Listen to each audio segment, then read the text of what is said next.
Hello, everybody. Hello. How is everyone doing? Welcome to Thursday, June the 4th. June the 4th. Today we're going to be making a mug rug and a placemat. The pattern is called Old Glory. For those who are watching on the replay, if you're watching this and we are not live and you're watching to see how to put these together, this is a live video, so it's going to be a little bit longer than your normal tutorial. Hello, everybody. So if you're watching on the replay, check out the description box because after this video is posted and published here on my channel, I'm going to go through and write down all the timestamps so that you can skip to the parts that you want to see. We're going to be doing lots of stuff today. We're going to be doing foundation piecing on batting, quilt as you go to make these mug rugs and placemats. We're going to be doing some paper piecing. We're going to make these projects two different ways, with and without paper piecing. Perfect for a beginner and an experienced quilter alike. So we're going to be doing both of those methods today, and we're going to be doing some raw edge applique with the stars. I'm going to show you a couple of different variations for ways to finish these projects when you're done. So lots of information in this tutorial. I'm so glad you're here. And if you want to skip all the chitter chatter that might happen today, well, I can pretty much guarantee you that is going to happen because we're live. And I love spending time with my family. If you want to skip to different parts, check out the timestamps that I'm going to put in the description box. Also down there, I have linked the pattern. If you want to make these two different projects and you think the pattern will help you, then you can check out the pattern that is in the description box. However, I do think after watching this tutorial, you can probably make these projects without the pattern, maybe you don't want to make these projects, but we do a method in today's tutorial that gives you ideas and inspiration to make your own projects. So I hope you stick around even if you don't plan on making these two specific projects. Yay, I'm so glad you're here. Hello, everybody. Hello, everybody. I'm so excited to see you. So excited. We have a lot of stuff lined up for today, and I'm just going to give it a few minutes before we get started. Also, in the description box is a link for the Creative Crew group. If you haven't joined and you do Facebook, then that group is a lot of fun and very helpful. And then there's a link to my Lisa Capen Quilts Facebook page where I post all of my stuff. And I would love it if you followed me there. Yay for chitter chatter. Missing the social chats. Yeah, me too. Hello, everybody. So great to see you. Yeah, like I just mentioned, you don't specifically have to want to make this mug rug or this placemat, but maybe the techniques that I show in today's video will be something that you can put into your toolbox, your skills toolbox, and use it down the road to create your own fun, unique little projects. So hopefully all of this will be really helpful for you. I don't know if you can hear my bird. He's decided he must be alone downstairs. He doesn't like being alone. Miss Sherry, thank you so much for moderating. Thank you so much. I know you are working and I know you are super busy, but I do appreciate having you here, keeping an eye on our chat, making it so that it's an enjoyable place to come and relax and be inspired and hang out with fellow quilters, crafters, artisans. Thank you so much.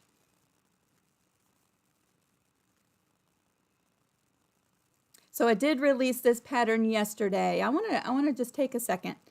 This pattern, let me go ahead and switch the screen over. This pattern is a little bit, oh goodness, there we go. All the different screens. This pattern is a little bit different than all of the ones in my Etsy shop because there's some paper piecing portions. I have a cockatoo. I have an umbrella cockatoo, Andy. He does not like being alone, And I'm thinking everybody is outside right now downstairs. So he's throwing a fit. I can hear him. I did not write out full detailed instructions on paper piecing the portions of this pattern because it is so confusing when you're reading it. That's why I wanted to come and do a video and walk you through, because you can make this project with or without paper piecing. So we're going to piece the mug rug together without paper piecing. And it goes together really easy and really quick. And then the placemat we're going to make together, we're going to do the paper piecing portion. And I'm going to show you how to do that. It's a lot of fun. So here's the pattern. This is an 11-page PDF.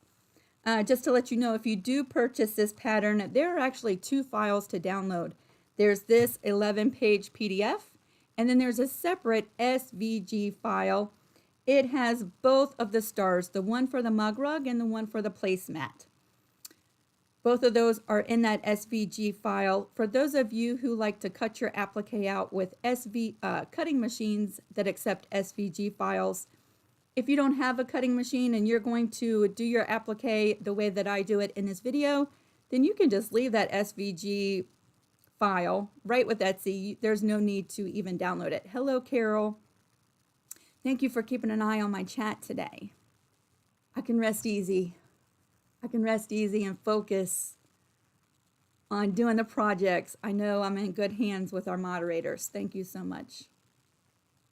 Pat, it's your first time here. Welcome. I'm so glad you stopped by. Hopefully you find some inspiration in what we're doing today. It is so great to see y'all. Ooh, you have a conure. He's the same way. Yeah, I think they're so, our bird is so spoiled. He wants to be with his family. He wants to be with his flock. And when we all leave him in the room by himself, he is not happy about it. Diana, you're out of town. I hope you enjoy your visit. Yeah, Mimsy, the SVG, that's actually a cutting file that the cutting machines read. It's kind of like a road map. It tells the blade and the cutting machine exactly where to go from start to finish. So if you don't have a cutting machine, just leave that file right there and download the PDF. So let's jump in and get started. Let's take a look at this PDF. It's broken into 2 sections. Chris, it's your first time too. Yay, welcome. All right, if I missed y'all's questions or I missed your comments, know that I'm not intentionally ignoring you. I try to focus, but if you have questions for me, if you can type them in all caps, that just makes it a little bit easier for me to see as I'm strolling through the comments on my phone. They're really tiny. So let's take a look at this pattern real quick before we dive in and start creating. Okay, the first few pages is the mug rug pattern. And then the last section is the placemat pattern. There's a few more pages in the placemat pattern. So let me give you some measurements. The mug rug size, finished, is 8 by 9.5. And the placemat finished size is 18 inches wide and 12 inches tall. Hello, Nadine. I'm good. How are you? I'm good. So those are your 2 measurements of the 2 projects that we're doing today. Here's what you need to gather. Just a couple tools. You'll need a rotary cutter and some scissors. Today I'm using an Elmer's School Glue stick. You could use wet glue as well. I like using the school glue, Elmer's School Glue. But today I'm using a glue stick. Hello, Miss Connie. Hello. And let's see, you'll need a straight edge ruler. You'll need some batting and some fabric. All the fundamental things you'll need for sewing, like the sewing machine. All right, so let's jump in. I think what'll be easiest is if I just separate the 2 projects, and let's start with the mug rug, okay? Let's just put this pattern right to the side. The placemat we will do once the mug rug is done. And the mug rug, we're not going to do a paper piecing. We're going to do the second bottom portion where all the pieces are just long strips and some applique stars. Okay? Now I've already pre-done different parts of this, okay? So I have my batting. The batting is the same size as the mug rug, 8 inches wide and 9.5 inches tall. I have a backing fabric that is at least an inch bigger than my batting, all on all 4 sides. So if you want to cut it out to size, it would be 10 inches wide and 11.5 inches tall for your backing fabric. And then I am just working with some scraps today. They're not any specific size. They're just larger, 1/2 inch larger than the position pieces on the pattern. Okay, so I didn't pre-cut these to any specific size. They're just bigger than where they go on the pattern, and I'm going to show you that here in a second. And for the applique today, I'm using Heat and Bond Light, but you could use your favorite preferred fusible, whatever you like to do raw edge applique with. So those are my materials ready to go. Let's take a look at this pattern. Of course, all of that is written on this first page, okay? Everything that I just explained. The mug rug template for your pattern is 2 pages. And I want you to note that there's a dotted line right here and here. We're going to actually cut apart this pattern on the dotted line to prepare the template that we're going to use.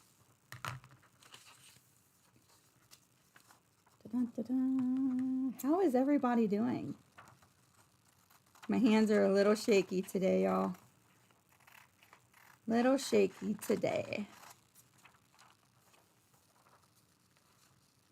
I had thought about pre-cutting out all of these things, but I want anyone who has already purchased or is thinking about purchasing the pattern to see the exact steps that I go through when I'm creating these. So I'm just cutting out each one of the templates on the line. And then once I have the 2 pieces cut out, right where that dotted line was, I'm going to tape that together. That's going to give us a full-size template to work with. You'll also notice that the little traceable star applique is right on your pattern, so you're not going to lose that. That's actually the star that we're going to trace here in just a little bit to do the stars on our mug rug. So we have our 2 pieces. We're just going to line those up as straight as possible, Lisa. As straight as possible. We want our lines going nice and straight. There we go. And I'm just going to tape this right in place. Miss Sharon, there is a link to this pattern in the description box of this video. So if you leave the live chat and you go to the description box, there is a pattern. It takes you straight over to the Etsy listing. Sometimes I like to throw a couple of pieces on the back too. Doesn't have to be a lot, just enough to hold these 2 pieces together. So there's the full-size template. That's how big our mug rug is going to be. Right there. We have our star applique, and it says to cut 3 of the stars. That's for the mug rug. The very next thing we're going to do is fold on the solid lines. So it says right on your paper pattern template to fold the template on the solid line to mark your batting. Let's go ahead and pre-fold. So each where there's a solid line on your pattern, just give that a crease and fold it.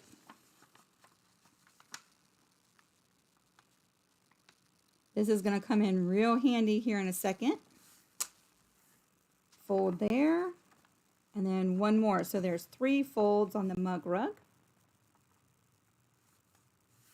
Just like that.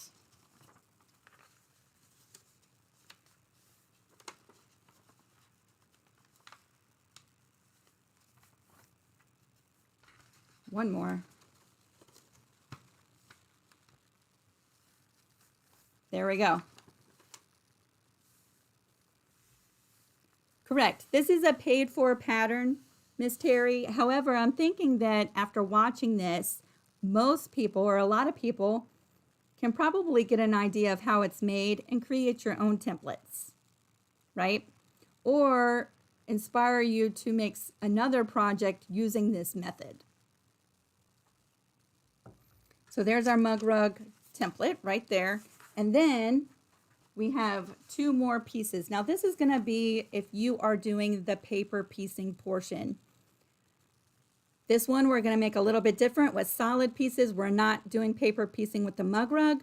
However, when we get to the placemat, when we do the placemat, we're going to do paper piecing. So those instructions, exact same technique with these two templates for your mug rug if you want to do paper piecing. We're going to make this nice and simple for the mug rug. So for this template, we're not using this. No paper piecing for this project. Hello, everybody. So great to see you. So let's jump in and make a mug rug, right? So we have our paper template that measures 8 inches wide and 9.5 inches tall. I've already pre-cut my batting, same exact size. I'm going to go ahead and line up my paper template just like this. And because we've pre-folded our template, let me make sure it's lined up nice and straight. We can fold up each section and mark our batting. Now I'm using a fabric marker because it's black and it shows up for the video. You might want to use like a disappearing ink, a water-soluble marker to make your lines, because my lines are going to be permanent. But I wanted them to show up for the live video. So each one of those folds, we're just folding back and creating the lines exactly in the right place on our batting. Just like that. So there's our fabric positions. Nice and easy so far, right? Let me move some of this stuff out of the way. Ta-da, ta-da. For the fabrics. Jerry, your live chat is off. Any ideas how to fix it? I don't know, Miss Jerry. I see you in the live chat, so is it working now, or you just can't see what everyone else is typing? Yeah, Mimsy said try to refresh the page and see if that fixes it.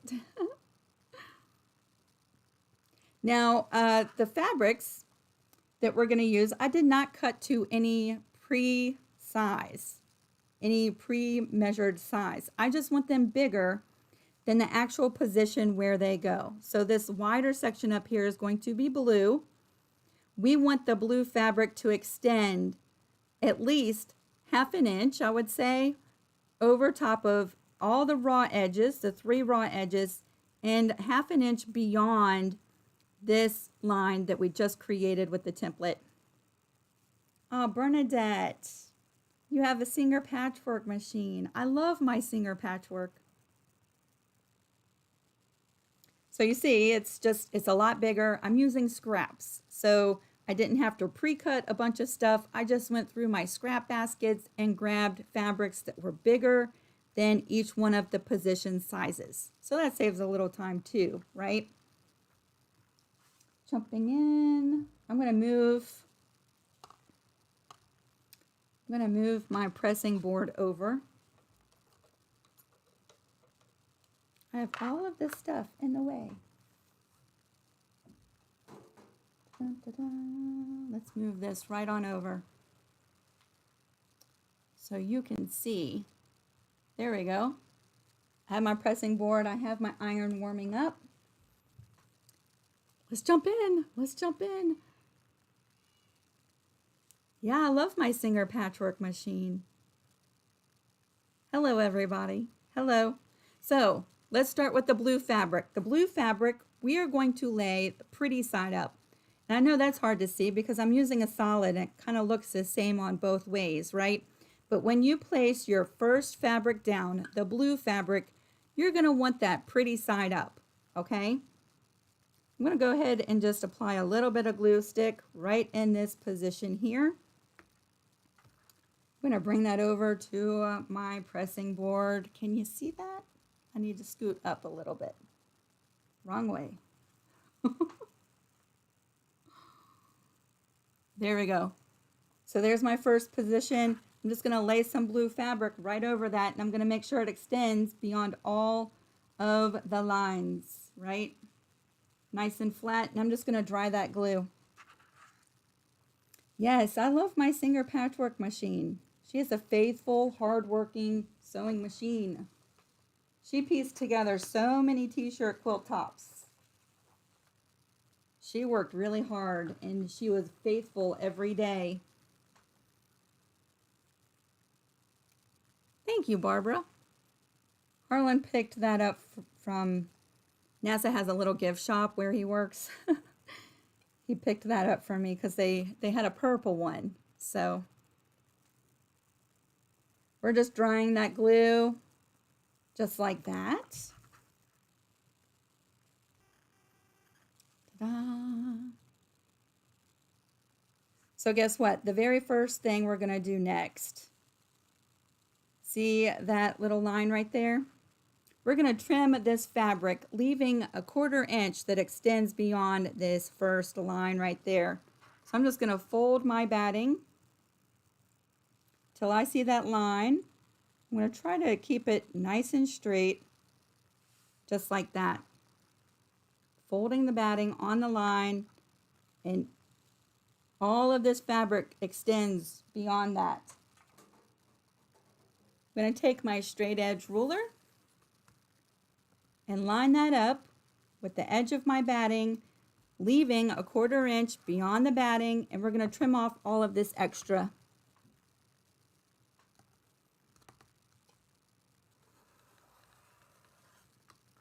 Just like that. That'll go in my scrap bin. So there we go.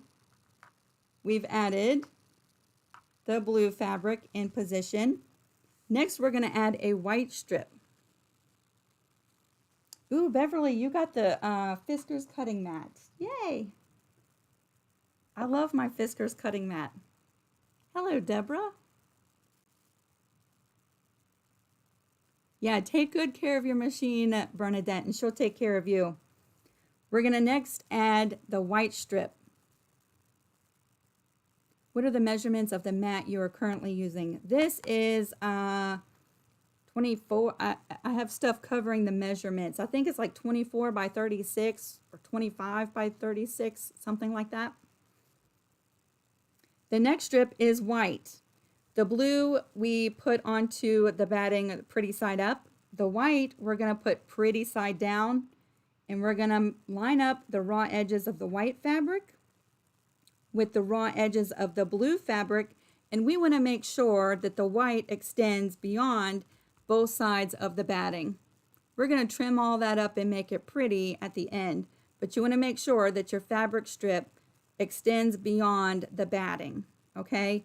And align it up with that blue raw edge. We're going to start sewing. Go ahead and set the 1/4 inch seam on your sewing machine. We're going to line up the raw edge of this fabric and sew a 1/4 inch seam right there along the raw edge. That's not only going to sew in our second piece for this pattern, but it's also going to quilt our little mug rug at the same time. You could do this with a backing fabric already, your 3 layers. I prefer to add a backing at the end. So there's several different ways that you could do it. We're going to go ahead and carefully just move this around right on over to the sewing machine. And now, hopefully you can see that. We're just going to line this up, line up those raw edges,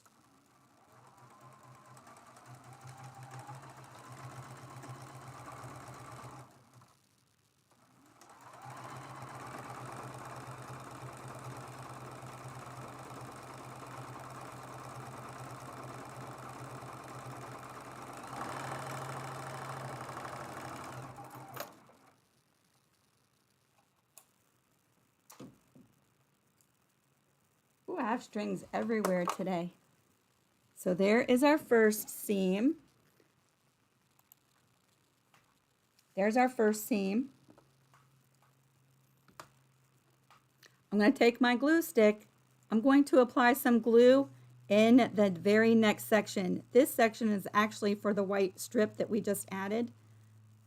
Just going to put some glue stick right in there. It's just going to hold that in place.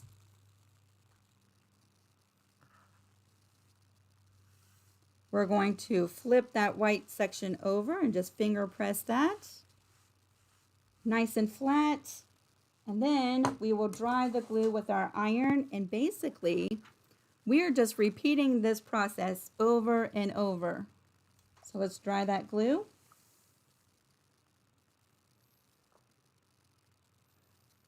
Wow, y'all are exciting. You got new machines, new cutting mats.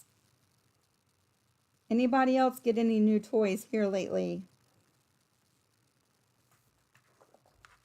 All right, the glue is dry. Let's cool off for a second. Connie, I'm using the standard foot that came with my sewing machine. A lot of machines come with a 1/4 inch pressing foot. For the 1/4 inch on my machine, I use the standard foot. Once that's nice and cool, let's flip that up. You'll see this line that we created. Again, we're going to fold the batting right on that line, trying to keep it as straight as possible. And then we're going to trim off the extra bits of white for this one.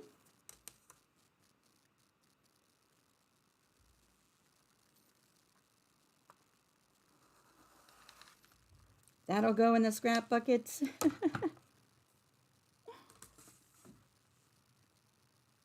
And there we go. Next, trying to do it so it's all in the frame. We're going to add a red strip. Again, the red strip, I didn't pre-measure anything out. It's just a scrap from my bin. I'm going to lay it pretty side down onto the white fabric. Line up that raw edge and make sure that your fabric extends beyond the raw edge of your batting.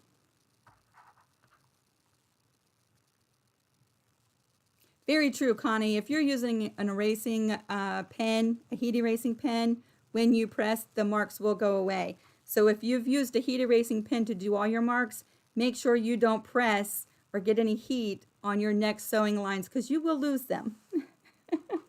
You will lose them. You'll have to mark them again. Once we have this fabric into place, we can move right on over, and we're going to sew this seam with a 1/4 inch seam allowance.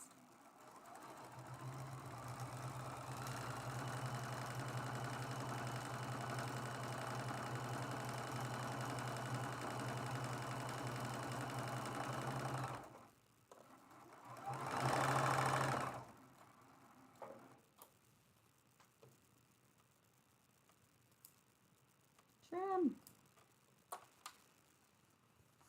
Again, we're going to apply a little bit of glue in this next empty space.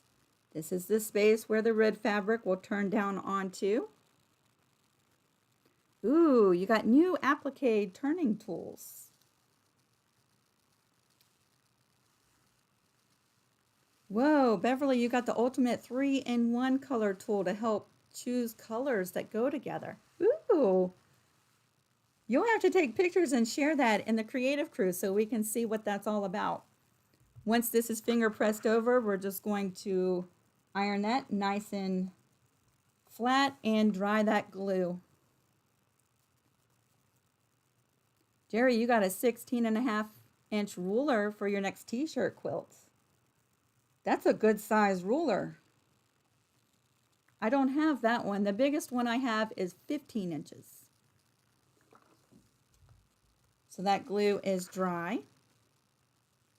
So we have one more fabric to add. Again, we're going to flip over this project, find that line that we created using the template, fold it over, trim off this extra and leave 1/4 of an inch of red fabric beyond that batting.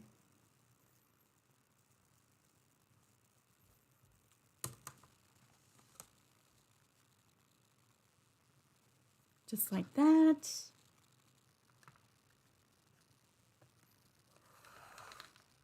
Trim off the extra.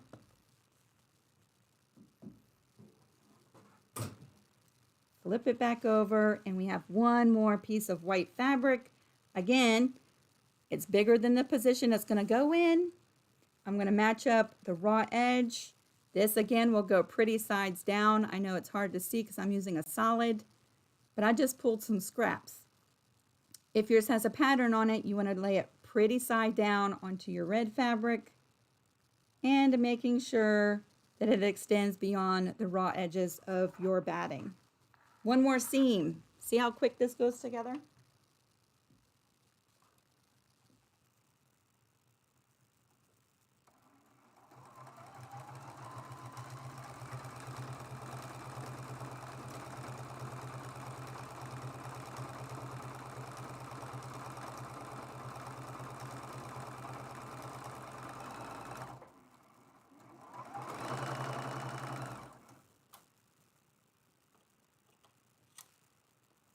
And even though this is the last fabric piece that we're adding, I'm going to go ahead and apply a little bit of glue right here too, because we're going to use the batting as our template to trim this mug rug up and make it all nice and pretty. And I want all the fabrics to stay right in place. So we applied a little bit of glue, we flipped over the white and just gave that a finger press. Now I'm going to dry the glue with my iron. And then we're going to trim this mug rug up and make it nice and pretty. I dropped my ruler.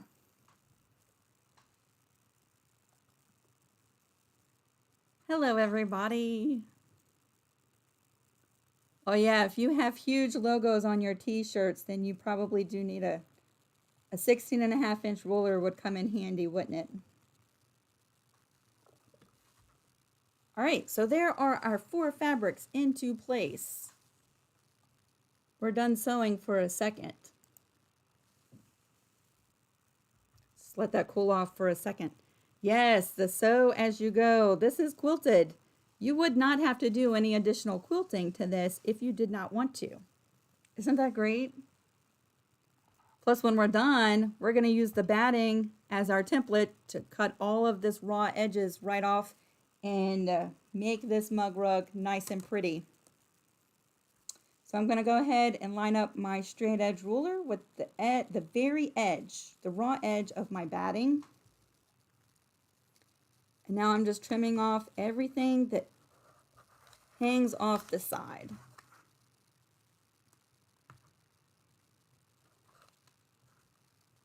I'm going to try to do it without standing up. I'm wearing my stretchy pants, y'all. I'm wearing my stretchy pants. I don't want to stand up. This quarantine, stretchy pants are my new favorite thing right now. We're just going to work our way around each one of the sides of the mug rug.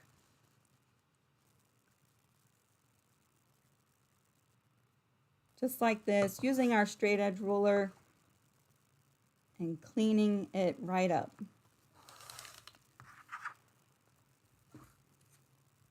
And one more side. Just like this.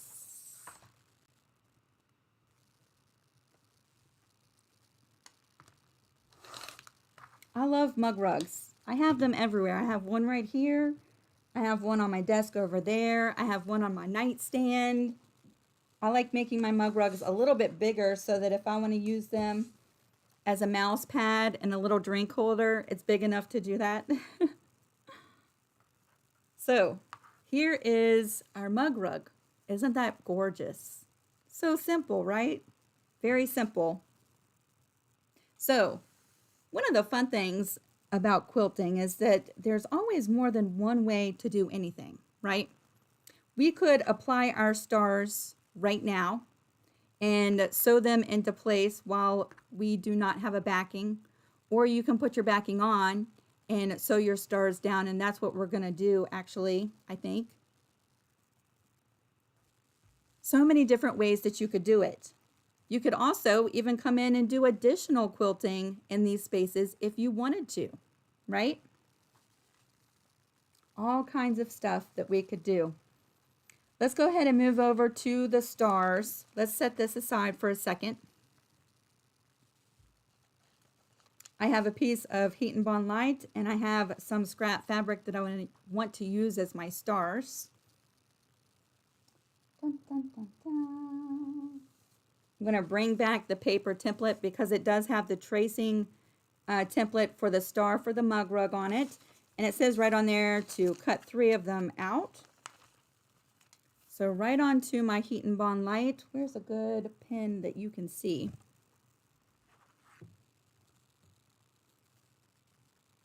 I love it too, Connie.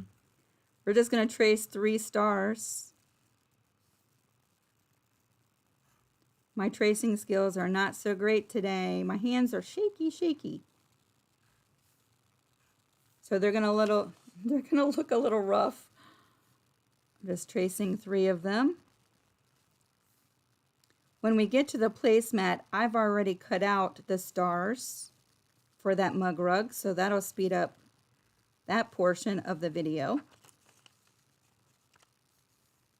But if you are extremely new, I know I have so many friends here that just started sewing, just started making quilts, just venturing into the quilting world. And so I want to just show you each one of the steps, each one of the processes to make this project. Again, the pattern is in the description box, but you don't necessarily have to have the pattern to make this project, right? I just want to trim some of the extra bits around this star so I'm not wasting a lot of my white fabric. Once the Heat and Bond is on your fabric, you're not going to get all of that off. So here's my scrap white fabric. We're going to lay that fabric pretty side down. So we are fusing our stars to the back side of the fabric. Just like this. Yeah, I love my stretchy pants. And it doesn't take very long for that Heat and Bond to adhere. And then you got to let it cool off before you can cut your stars out.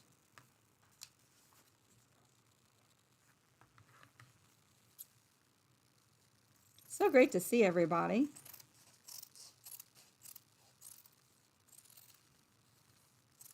Now we're just cutting 3 stars.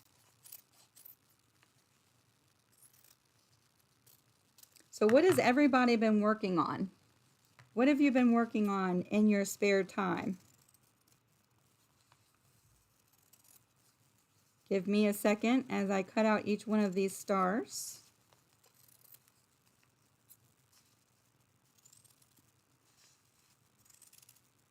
If you have a cutting machine, you could send this star right on over to your cutting machine and cut out several in just a lick of time, right?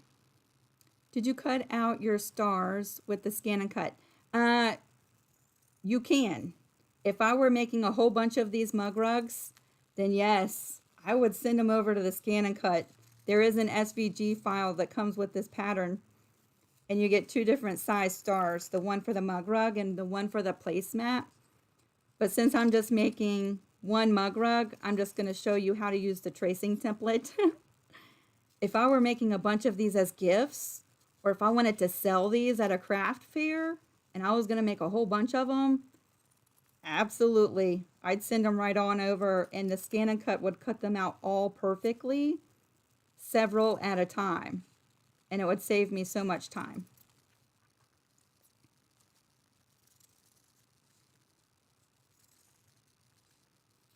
I've already cut out the bigger stars for the placemat, so we won't have to sit through cutting 6 more stars out.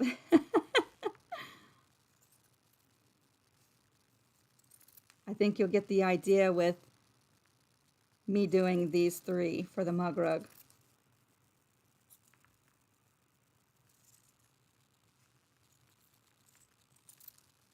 there's our 3 stars. Let me get rid of all of these little extra bits.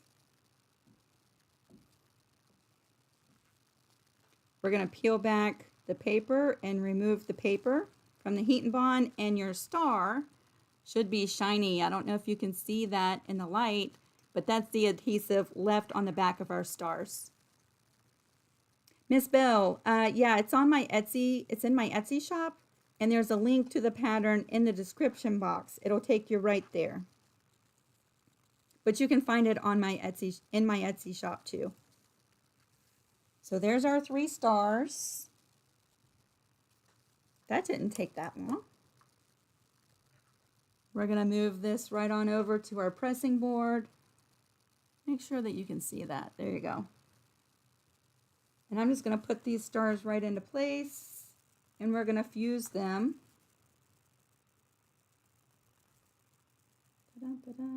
Just like this.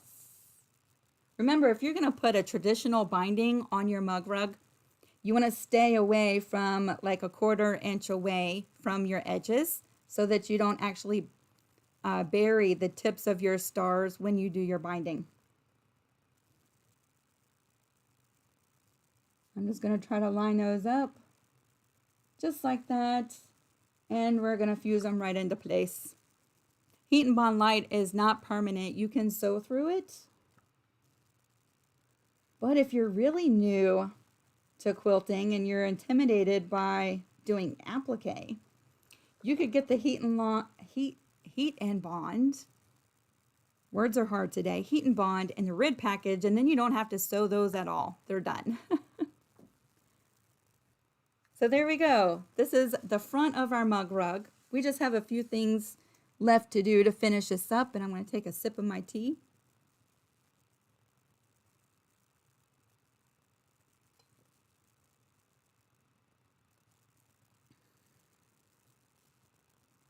Oh, it's so great to see y'all.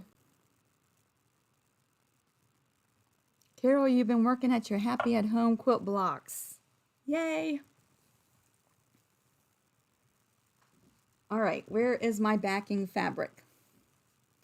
One of the cool things about your projects, you could add a traditional binding to your mug rug. Let me tell you how much you would need for a mug rug this size. It is written on the first page of the pattern. If you want to make a traditional binding for this mug rug, you'll need 40 inches of prepared binding. I like to cut my binding at 2.5 inches wide and then fold it in half. But you could make your binding as wide as you want. You need 40 inches. Am I buffering, Mimsy? Pooey.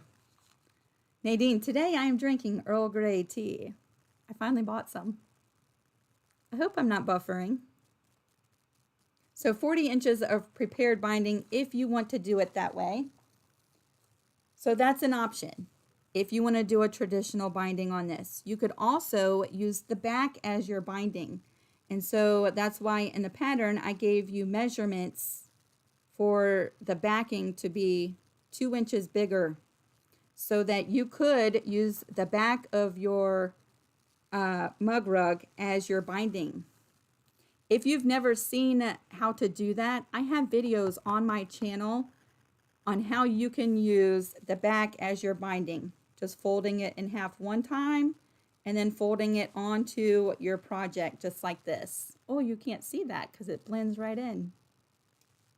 There's videos on my channel if you want to learn how to do that.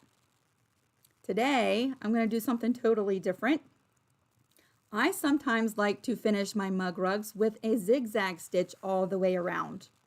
And you can do that, right? Or you could put, let's see, you could put your mug rug down like this, and you could put your backing down just like this, and then you could sew a seam all the way around, making sure to leave an opening so that you can flip it right side out. So there's all different kinds of ways that you can finish this project, and that is actually the way that I'm going to finish the placemat when we get to the placemat.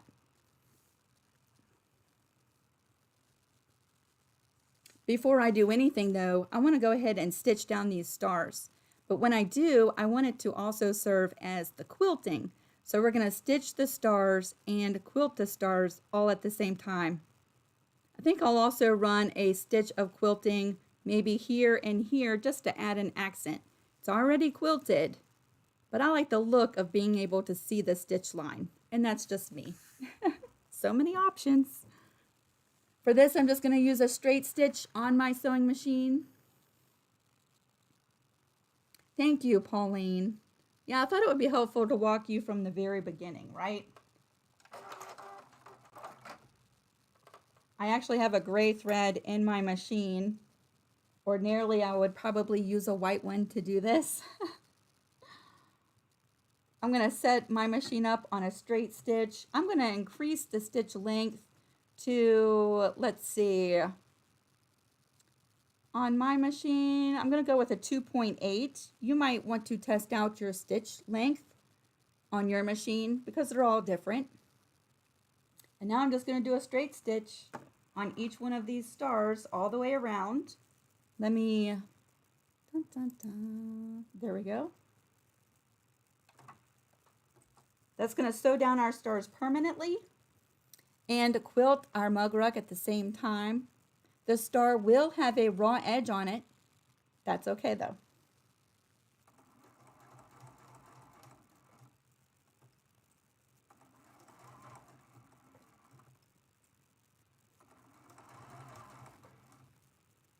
Just rotating the mug rug around here and there.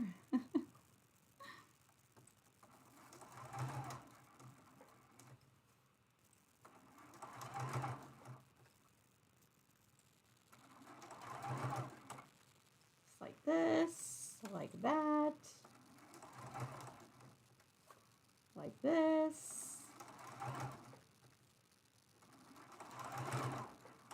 Nice, simple shapes.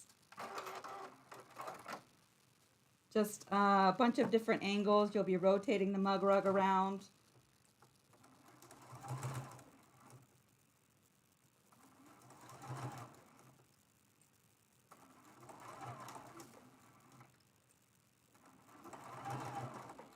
Sewing down our second star now. You could have done this before you added your backing fabric if you wanted to.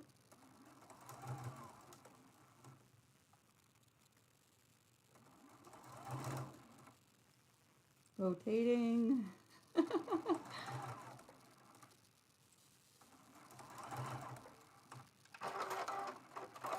And our third one. And I'll just trim all of these loose tails here in just a minute.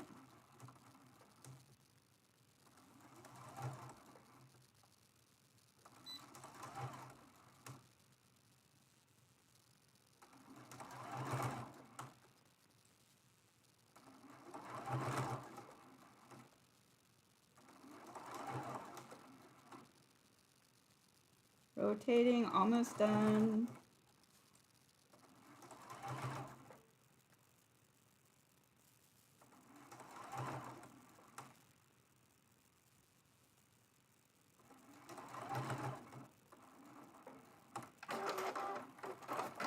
There we go. Now, because we quilted this as we made the mug rug, technically you don't have to do any more quilting. I'm going to go ahead and add some quilting lines, just 2 straight lines on either side of this ridge strip because I like the look of it. And because we're adding the back after, I want to go ahead and secure the backing in place with those 2 quilting lines as well. You don't have to, it's just an option. So now I'm just going to do a straight stitch right close to the ridge striped fabric in the white.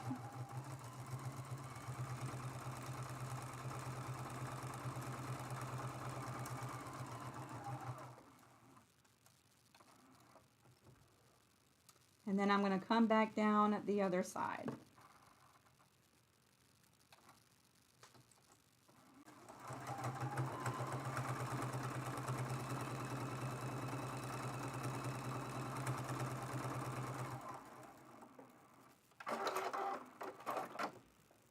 Now Now we can trim off all of these little extra. Did you just stitch off and on the edge? I sure did, Miss Connie. I started right at the very edge and I went off the edge a little bit. However, if you're using this extra bit of fabric, hold on a second. If you're using this extra bit of fabric, you probably don't want to stitch off the edge. You want to just come right to the edge and stop so that none of your stitching is going to be showing in your binding. I'm going to trim this all off nice and clean and not use the extra bits as my binding for this project. Let's go ahead and do that, and then we'll trim off all of the extra bits of string.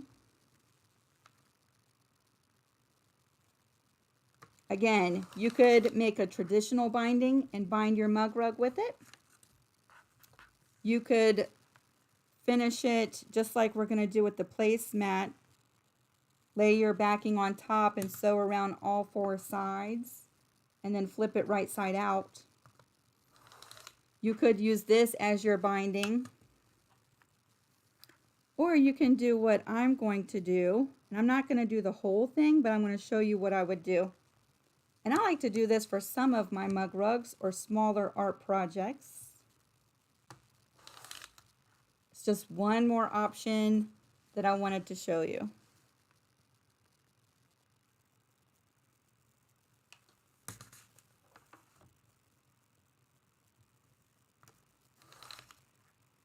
I like to trim off my backing after I've done any quilting.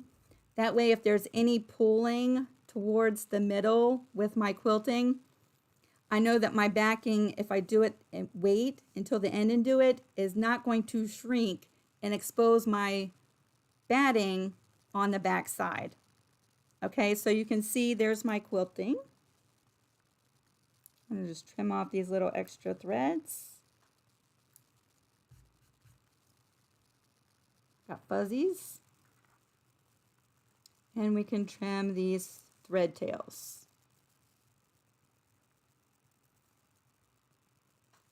Just like that. Isn't she so pretty? And you can see a little bit of quilting on the back. You could use a thread that blends into your backing fabric, so it's almost like invisible but still there. Or you can use a contrasting thread and just treat it like another design element of your project. Hello, everybody. Oh, goodness, Miss Ella. They won't let you in. Goodness, I hope you keep us updated. Please keep us updated on that. All right, so we talked about several different ways to finish the edges. I'm going to show you one of the things that I like to do, and I'm not going to do the whole thing because I think that's going to take a little bit of time, but we'll do two sides so that you can see how it's done. I'm going to switch my setting for my machine to a zigzag stitch. Again, you're going to want to play with your zigzag stitch. Adjust your width and adjust your length for each one of your projects, right? Test it out on some scraps before you start sewing. I'm going to tell you what I set my machine at, but that doesn't always necessarily mean that it's the same on your machine. So I always say, experiment with your stitch before you start on your project. I'm using a zigzag stitch. I'm going to make it 4.0 for the width and a 2.4 on the length. It's going to be a little bit wider, and that doesn't necessarily mean that that's what's going to work on your machine, so keep that in mind.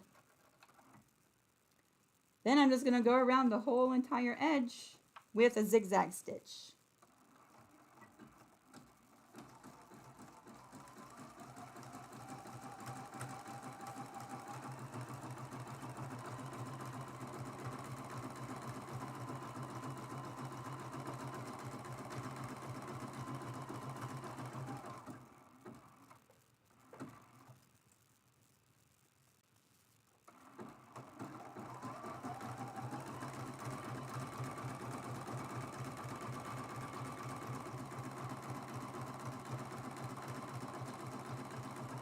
You know what?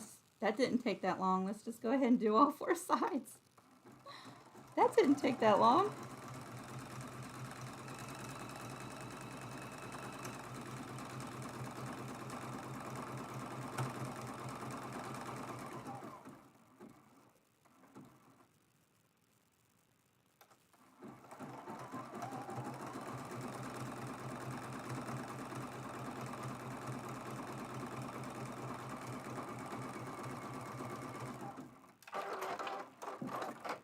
So let's talk about this zigzag stitch for a second that I just used.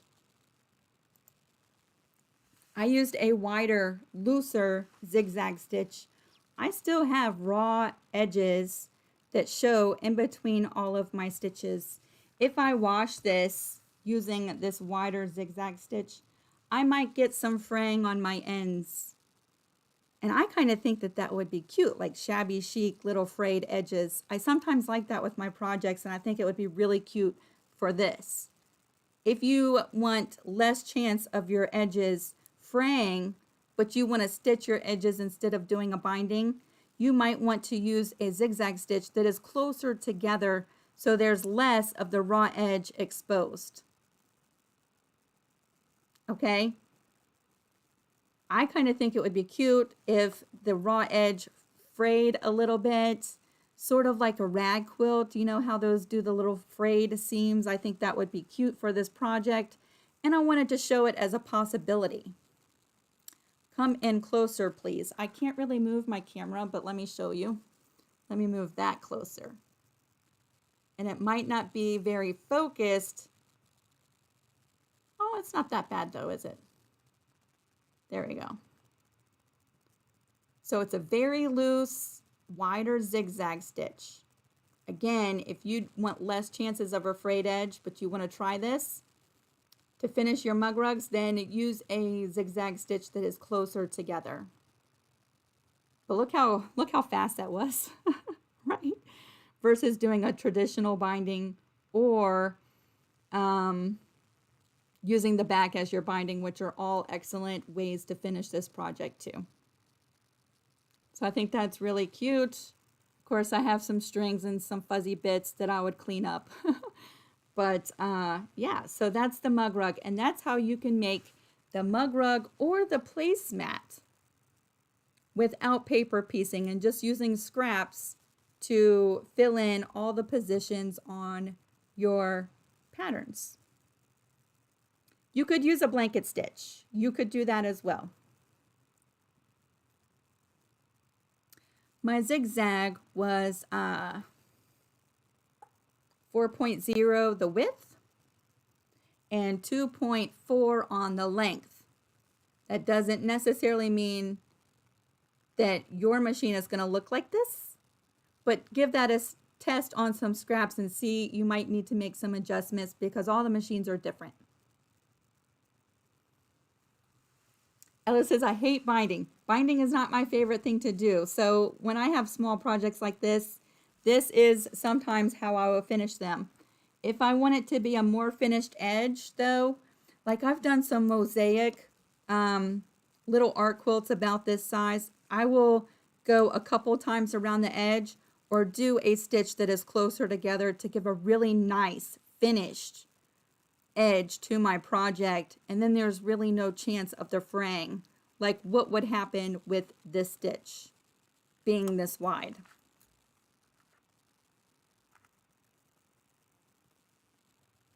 Sherry says she loves doing binding.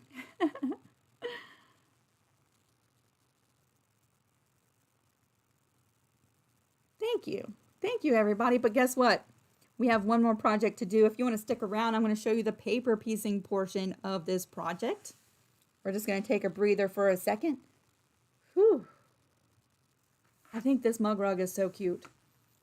Think of all the things. If you have a 4th of July event coming up, or you want to make a gift for somebody, you could applique someone's name on this and give it to them. You could do some embroidery on this. All kinds of things you could do with this. Y'all are so sweet. Y'all are so sweet. Thank you. So that's the mug rug without paper piecing. Now I want you to put your thinking caps on if you've never done paper piecing before, because that's what we're going to do next.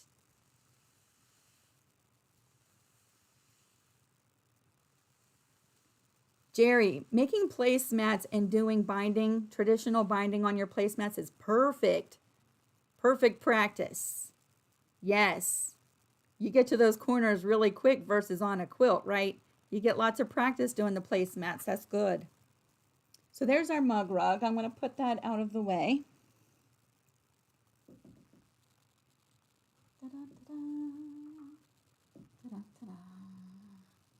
Let me clean up a little bit. Clean up these scraps. They're all going in my scrap basket right there. So I save all that stuff. The stars will fray too, Miss Connie. The stars will fray too, however, a little bit less, because before we cut out the stars, we applied some Heat and Bond Light to the back side of them with our shapes. And so the star fabric does have that adhesive, which helps it not fray as much. But eventually, if you were to wash this mug rug a few times, I imagine that raw edge might fray over time. Let me get a sip of tea, and then we're moving on to some paper piecing. Who all has done paper piecing before? Have you done paper piecing?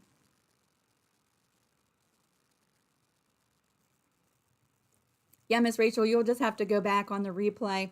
On the replay, I'm going to try to put some timestamps in the description box so that you can skip, if you just want to make the placemat, you can skip all of the beginning to the placemat. But yeah, you'll have to go back and catch up if you want to.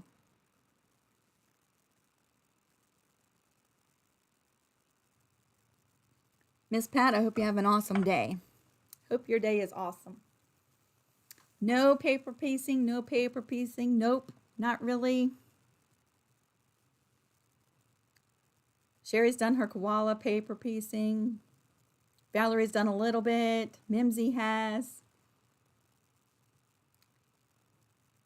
Belle, you haven't done paper piecing. Connie has not done paper piecing. I do my paper piecing a little bit differently so that I can reuse my paper template over and over and over again. There are several different ways to do paper piecing. A lot of them include sewing through the paper, but I do mine a little bit differently. Linda, you're having trouble downloading the SVG file. Is it not downloading at all? That's the first time I've heard. I've sold several of the patterns since yesterday. That's the first time I've heard.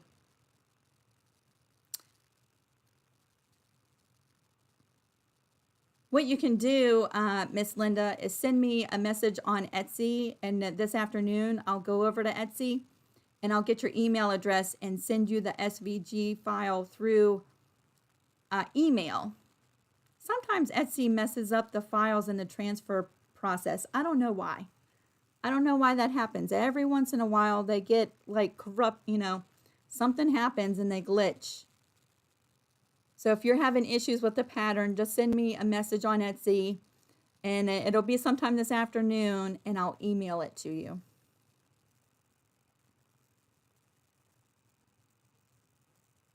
So we have a lot of people watching that have not done paper piecing, and we have some that have. I'm going to show you my favorite way of doing paper piecing, because I like to reuse my templates. I don't want to keep printing. I want to be able to reuse my templates. So here's all my stuff, but we're not getting to that yet. I'm just going to move that out of the way. Let's bring over the placemat portion of this pattern.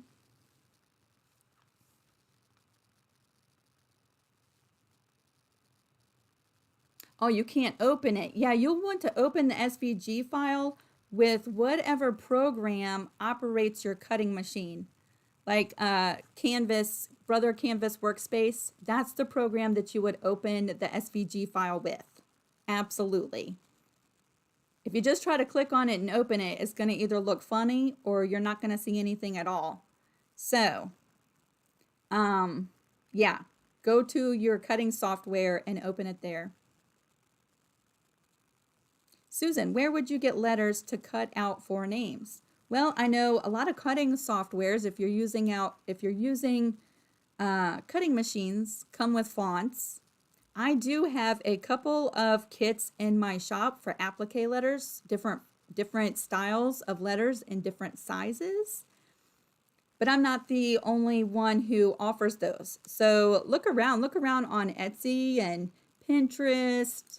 Do a Google search for templates for applique letters. But you can check out my Etsy shop if you want.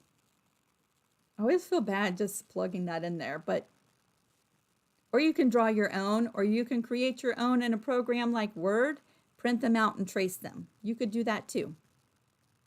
Or you could use Inkscape. There's so many different ways. So many different ways. All right, here we go. Ta-da, the placemat. The placemat is going to be 18 inches wide and 12 inches tall. Hello, Miss Vicky. 18 by 12. All of this is going to tell you some of the things you need, like your batting needs to be cut at 18 inches wide and 12 inches tall. If you want to do a traditional binding for your placemat, you're going to need 65 inches of prepared binding. Or you can finish it the way I'm going to show you in today's video, and then you don't have to make a binding at all, which is lovely. Thank you everybody. So there's that. Let's see. The backing fabric for your placemat needs to be cut at 20 inches wide and 14 inches tall. That's going to give you enough to use as the binding. If you want to use the backing as your binding, that measurement there, 20 by 14, is going to give you enough backing to use as your binding if you want to. So there's several different ways that you can finish this. Again, you could make your placemat just like we did with the mug rug, and you don't have to do any paper piecing at all. You could make it just like this, and it turns out fabulous and it's so much quicker. If you want to do the paper piecing, then you're in luck, because that's what we're going to show you next. For the template, let me scoot this out of the way for a minute, because this is a little bit of a bigger pattern. The pattern for the body of your placemat is actually 4 pages. We have some cutting to do, just like before. I want you to cut out on the lines, each one of your pieces, and I want you to note that there is a dotted line on one side of your pattern. I'm going to go through. Again, I didn't want to pre-do any of this because I want you to see what all's involved with preparing your pattern if you want to get that pattern.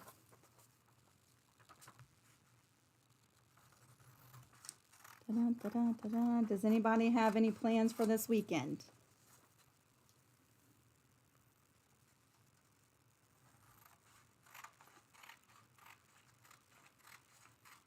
So there's one.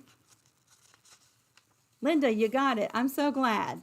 So you got the SVG and you opened it up. Yay!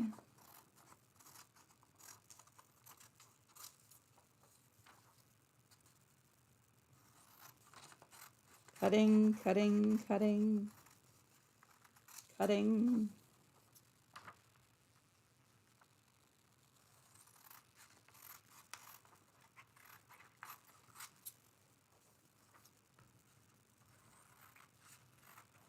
Again, if you don't have a cutting machine, there is a tracing template right there so that you can use heat and bond or whatever you like to do raw edge applique with, and use a tracing template right there. This star is a little bit bigger for the placemat. It's just size more proportionate for the bigger placemat.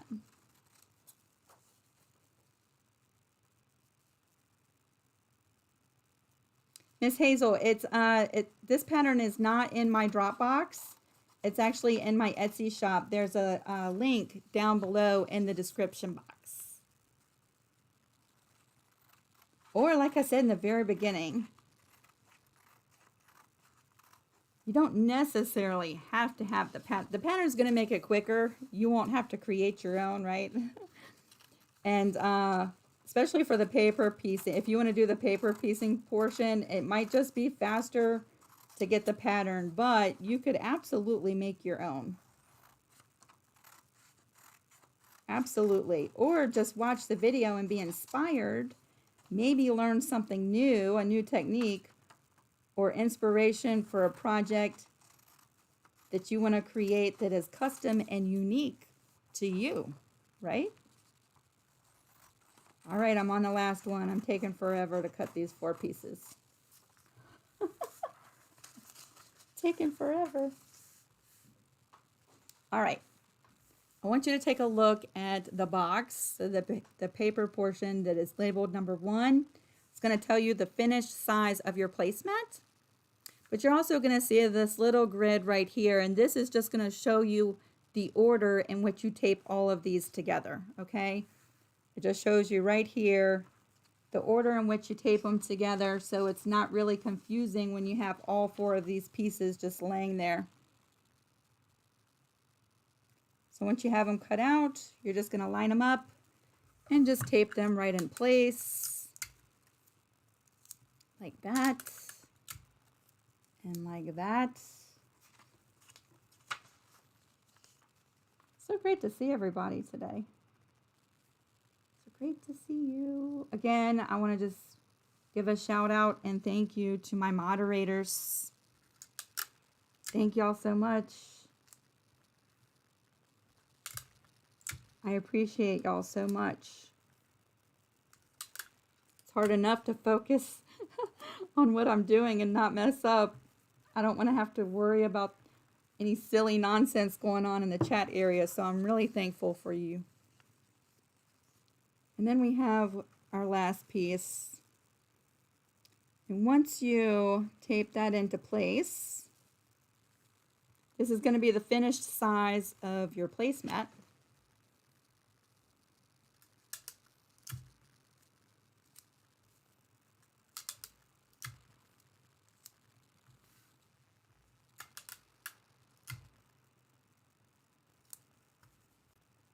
Ooh, happy anniversary. Happy anniversary. I like to throw a couple pieces on the back too, just in case. Just keep those edges together while we're working on the pattern. Just like that. While we have this turned around, that's our full pattern for the body of our placemat. Let's go ahead and look at these other pages that are left. There's 2 more pages. This is going to be the foundation in which we do our paper piecing. These 2 say red fabric. This will be the foundation for doing the red stripe right down the middle of our placemat. This one, once we tape it together, says white fabric. You're going to make 2 of these. It says right on the pattern. You're going to make 2 of these. Not print 2. You're going to make 1 template. I'm going to show you. But when you make the strips, you're going to make 2 paper pieced units that go onto your placemat. I think I said it better that way. We're going to cut each one of these sections out. And y'all, with paper piecing, you really only have to do this 1 time, the way that I'm showing you how to piece these together, because you can reuse these templates over and over again. So the initial setup, you know, cutting all your pieces out, you really only have to do that 1 time. So that's kind of nice. You can just store it in a little folder for the next time you want to make it.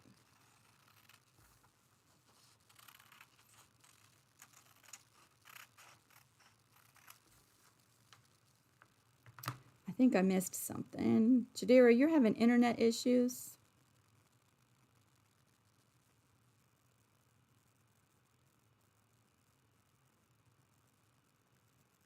Oh, Miss Hazel, I'm pretty sure you could save it in your Dropbox. I've never done it that way before, but Dropbox is really like a storage unit for your files, right? I'm sure you could store it in your Dropbox once you download the pattern from Etsy. All right. There's the 2 white templates. There was a dotted line. You're going to match up the 2 dotted lines, and it might not show up because the dotted line is really fine, but in person you'll see it. You're going to match up on the dotted line and tape that together. Just like that. Throw a piece of tape on the back. So there's the template for your white pieces that go on the front. And then let's cut this one out too.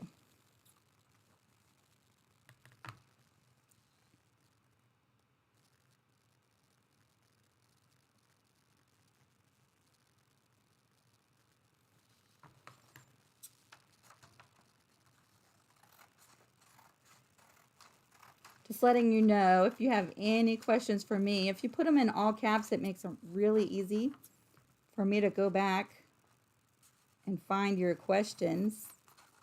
If not, I like coming back later on and reading the live chat because I feel like I'm always missing so much by not being able to follow along in the chat. Cutting, cutting, cutting, cutting. Cut on the line, Lisa.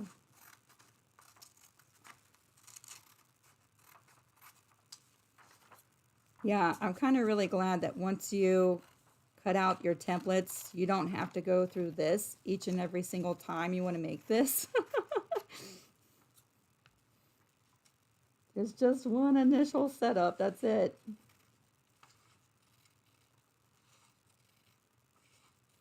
Dun, dun, dun, dun. All right, so there's all of our trash. We're going to tape this one together too.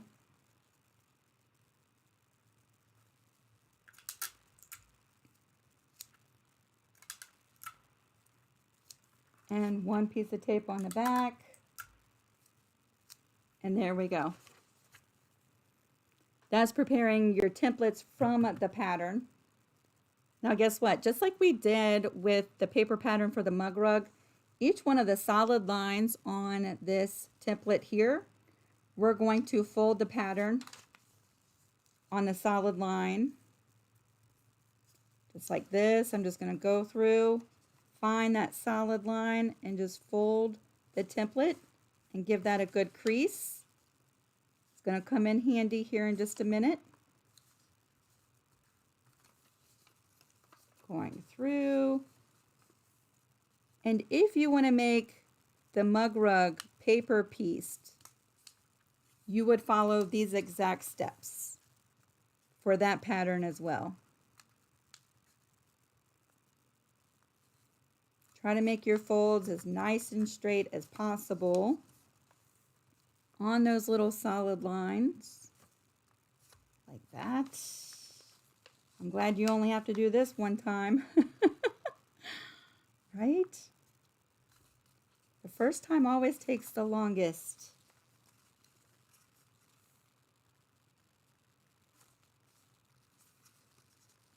Anybody still making their happy at home blocks?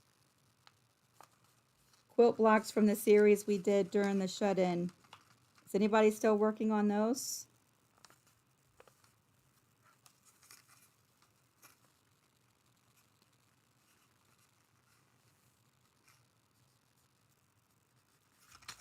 Coming to the end, coming to the end.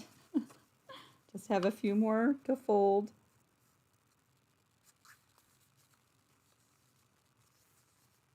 I'm going to tell you, it's worth the time that it takes to go ahead and pre-fold your template, because as we start piecing all these fabrics into place, it's going to make it a lot easier. So each one of these are folded. We're not going to do the white one to save a little bit of time. We're working with the red strip. And then for your pattern, you're going to go ahead and fold this just like we did with the mug rug, right? Except this one's bigger. This one's a lot bigger. I always find it easier to fold this way because I can see that line. Just line it up nice and straight and pre-fold that template. That's going to help us mark our batting.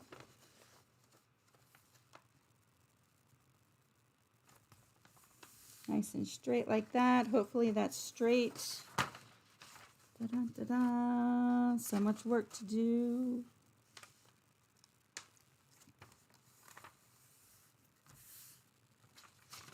Is that straight? Nope, that wasn't straight.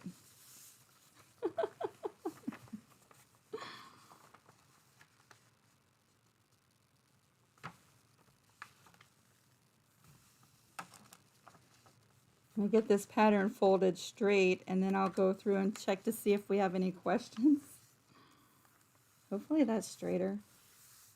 There we go.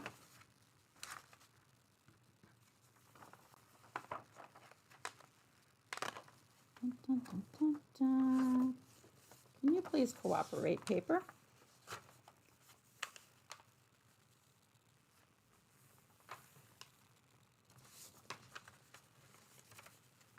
There we go. All right, we're all folded. Could you use adding machine paper? You could. Your stripes would be different sizes because let's take a look. This is the finished size of your stripe. Is wrong side of the ruler, Lisa. 2 and almost 2.5. It's 2.5. And the adding machine paper that I have is only 2¼ inches wide. And by the time you take off your seam allowance, you're going to be even thinner than that. So you could use adding machine tape, absolutely, but your stripes are going to be different sizes, which is fine, right? There's no rules. There's no rules.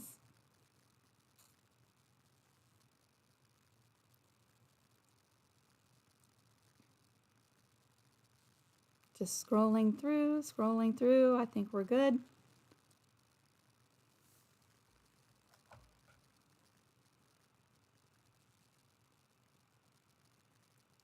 Oh, I'm so glad you came back, Miss Jeannie.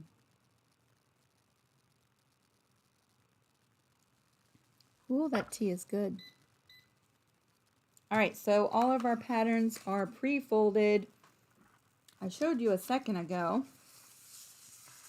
All of my materials, I've already cut my batting to size. So the batting is 18 inches wide and 12 inches tall. I've already cut the backing 2 inches bigger. The backing fabric I cut to, dun, dun, dun, where is it? 20 inches wide and 14 inches tall. That'll give you enough backing to serve as your binding if you want to, or you can trim it away. But that would give you, you'd be able to do a self-binding with that measurement.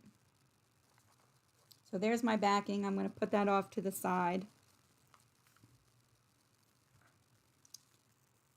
Here's the fabric I'm going to use for my blue. And for my red paper piecing portion, here's my stars. I've already pre-cut my stars.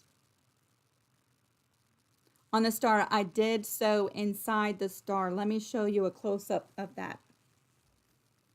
I don't know if you, maybe you can see that because I used a gray thread, so you might be able to see that. It's just inside the star a little bit.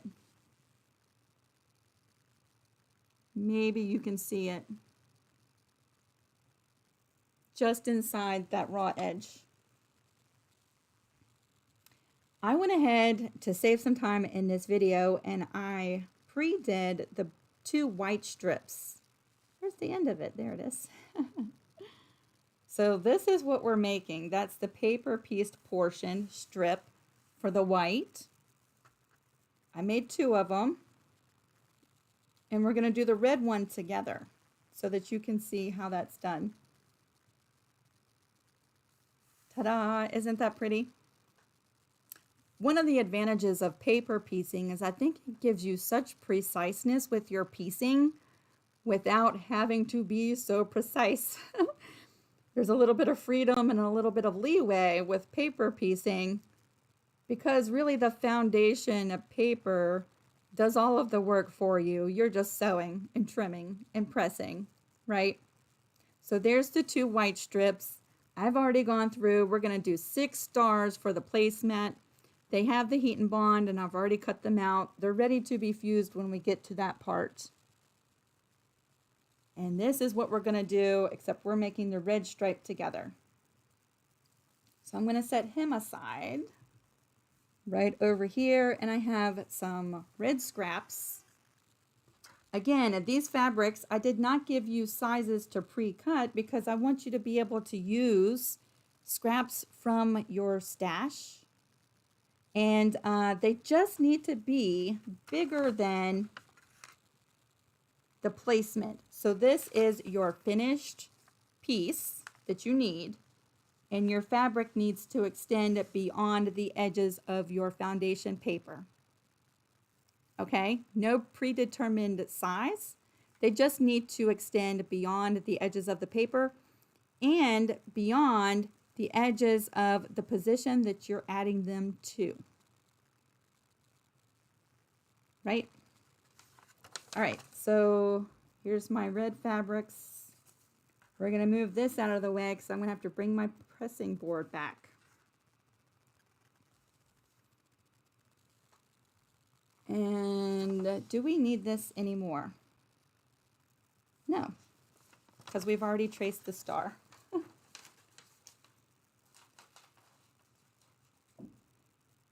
Okay, let me move this pressing board back into place. I'm done with the tape. I can do a little cleanup. And we're moving this back over.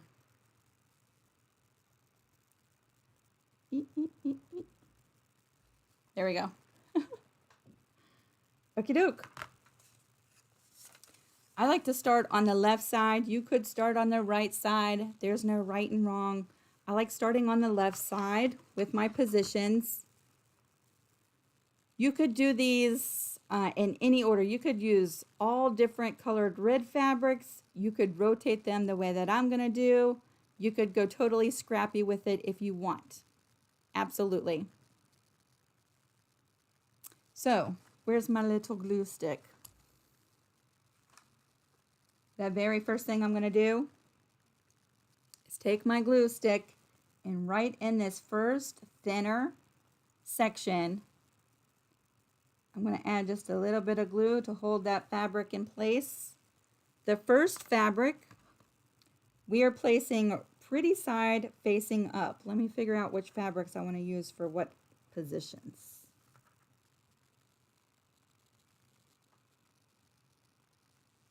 Let's use this red fabric. My glue is on the template. When I lay my fabric down, I want it to go beyond all of the lines. So just like this, we'll trim it up and make it pretty here in just a second. I'm just going to cut this off so it's not hanging in the way. We're going to dry that just like this.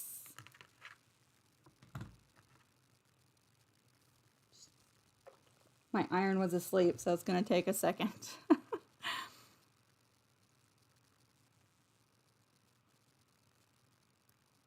Dun, dun, dun, dun. Are you warming up? Getting there.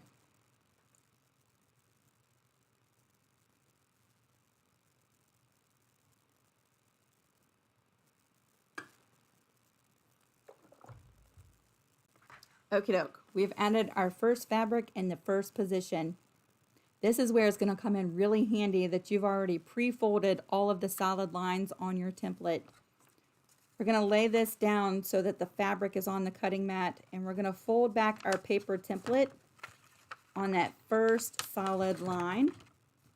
We're going to take a straight edge ruler. We're going to extend beyond the paper template 1/4 of an inch, and we're going to trim off everything that hangs over that. Just like that. We're going to take our next fabric. Which one do I want to use next? We'll use this one. The next fabric, we're going to lay a pretty side up on our, let me do this. Let's use this one so you can see what I'm talking about. Solid colors are hard when you say pretty side. Pretty side up and pretty side down, they're both the same almost. Pretty side facing up, we're going to take our template. Dun, dun, dun. It came unglued. Come on. Come on, school glue. Do your job. Let's put a little bit more on there. Now we got to do that step all over again. Do your job, glue. You have one job. That's it. Let's do it.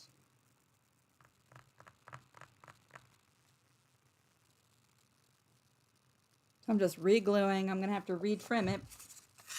I'm going to have to re-trim it because I won't ever get that line back up accurately. So let's re-trim it.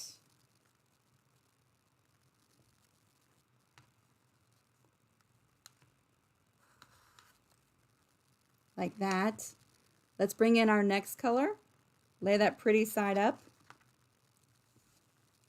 Pick up your fabric and your template.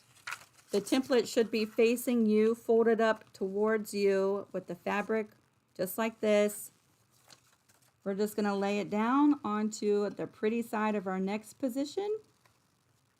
Pick up both of those pieces just like this, and we're going to bring this to the sewing machine. And we are not sewing through the paper. We're going to actually be sewing right next to that folded edge of the paper template. And let me switch over to the sewing machine so you can see that. Here's my paper template. That's where it's folded. And here is our fabric extended 1/4 of an inch beyond that fold. I'm just going to line that up so that my needle runs right next to that folded edge. Whoops, I'm still on a zigzag stitch.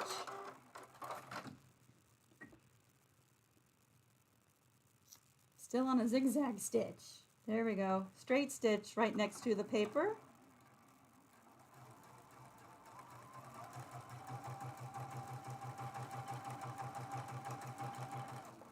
And from one edge to the other.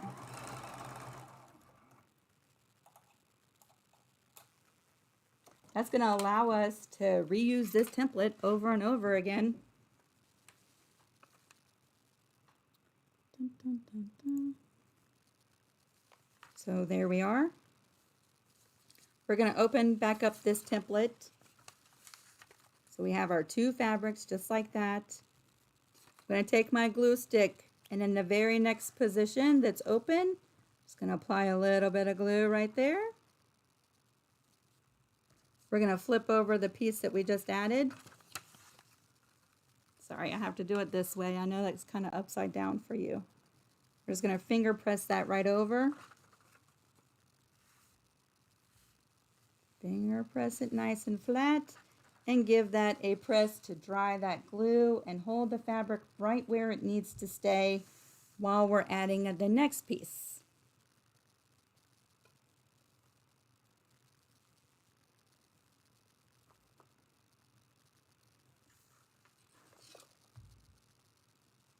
Yeah, I love using the template over and over and over again. So we just pressed that and dried the glue. We also pressed that seam at the same time. So let's go ahead and flip over to our next line. And if it helps you keep track, you could mark these. Like we just did that one. We move up to the next fold. That's where we're going to fold the paper template. Just like that. We're trimming off, leaving 1/4 inch.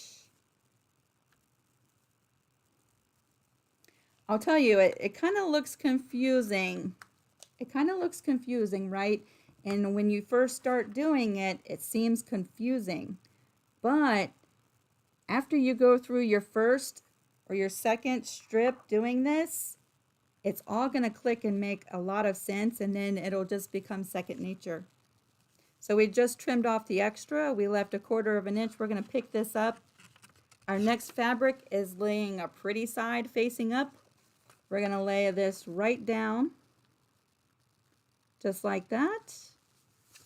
And we are going to take this to the sewing machine and sew right next to the paper fold.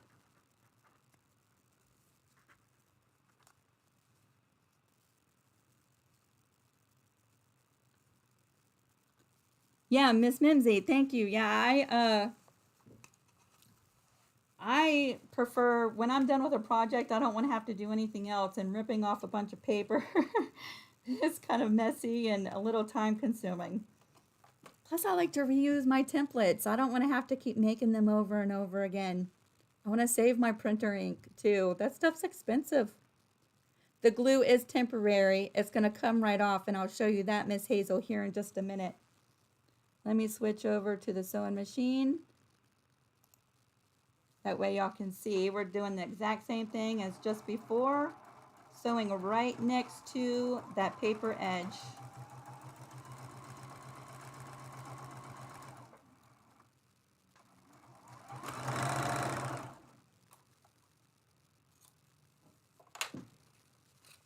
Dun, dun, dun, dun, dun, dun. So that was a big scrap, wasn't it? Bringing it back, I'm going to apply a little bit of glue in this next position.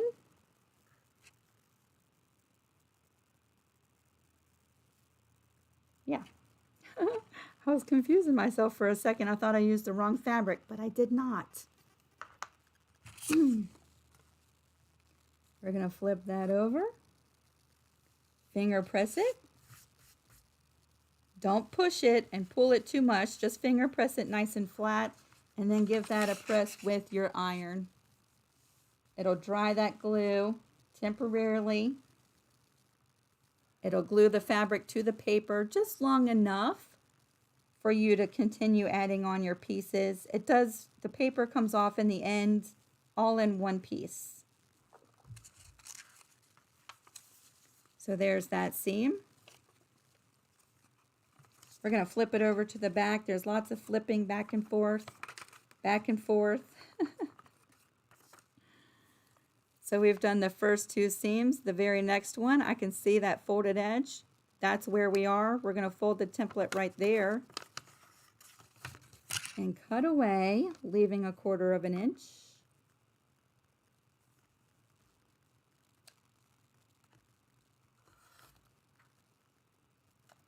And then we're going to bring in this fabric here. Lay it pretty side facing up. We're going to bring our template with our fabric and just line that up.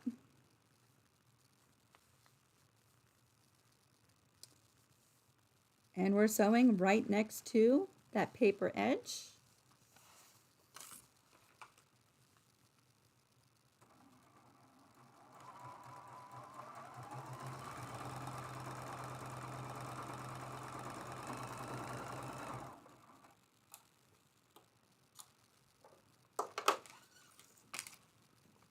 We're going to bring it back over.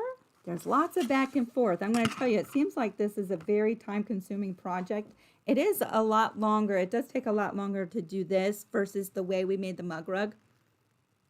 But it's so worth it. And if you have your stuff set up so that you have a little pressing station here and a little cutting station and then your sewing machine, and you're just back and forth, it does go by a little bit quicker. I used to have my pressing board across the room, so for each section I'd have to get up and walk across the room and press. There's a lot of seams. There's a lot of seams. We're going to add glue to this larger section. We're going to flip that over.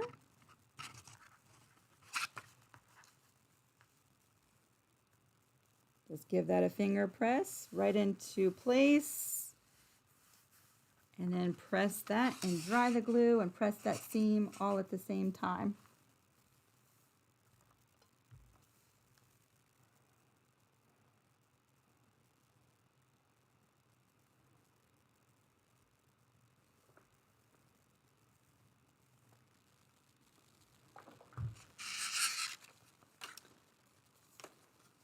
So we've done our first 3 seams. We're going to go over to this next crease. We'll just make a little mark there so we know where we are. We're going to fold the template right on that line and trim.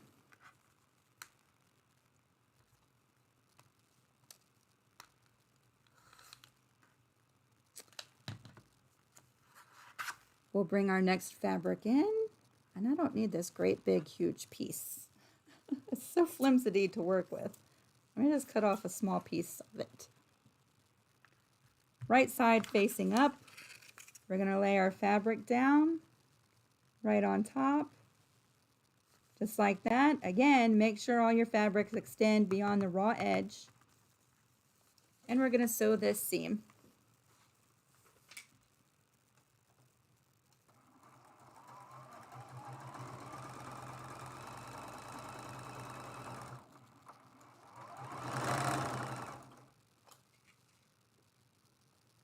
One of the reasons why I really like this method, if I'm going to be honest with you too, is you don't really have to so much worry about being so accurate with your 1/4 inch seam allowance in order for your piece to turn out perfect. I really kind of like that a lot. Sometimes I just want to sew and I don't want to have to worry about being so precise, but I still want it to come out the way it's supposed to. Paper piecing. Going to bring that over. We're going to flip this fabric that we just added. Finger press that and press that seam as well.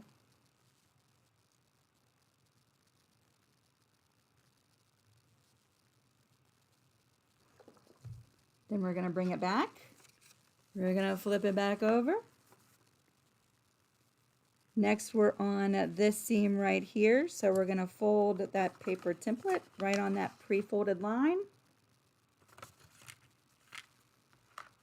Trim away this extra bit.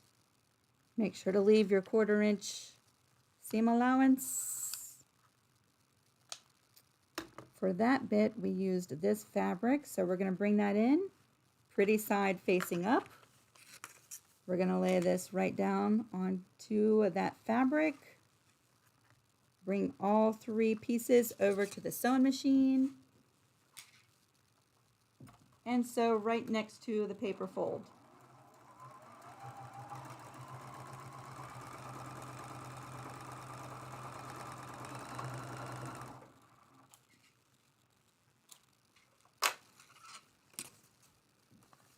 Bring it back. Add a little glue. We're just repeating these steps over and over again. Over and over again. That's why I say the first time you make it, it might be a little confusing. But once you do this a couple times, it's just going to be like second nature. You're just going to be doing it. This is probably a good project for me that I could have a movie going on and pay a little attention to the movie at the same time. Bring it back over, mark the next seam. That's the one we're folding back. Trimming.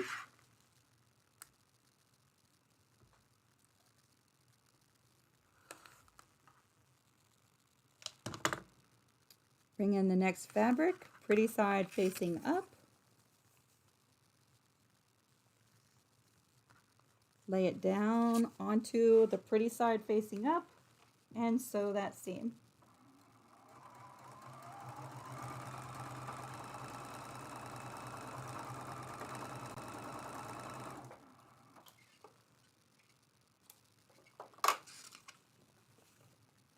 Bring it back over. Add your glue in that little section.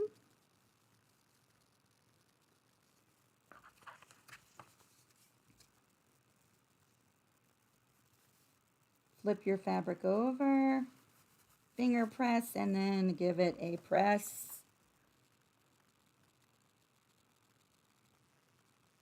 So great to see everybody here today. So great to see you.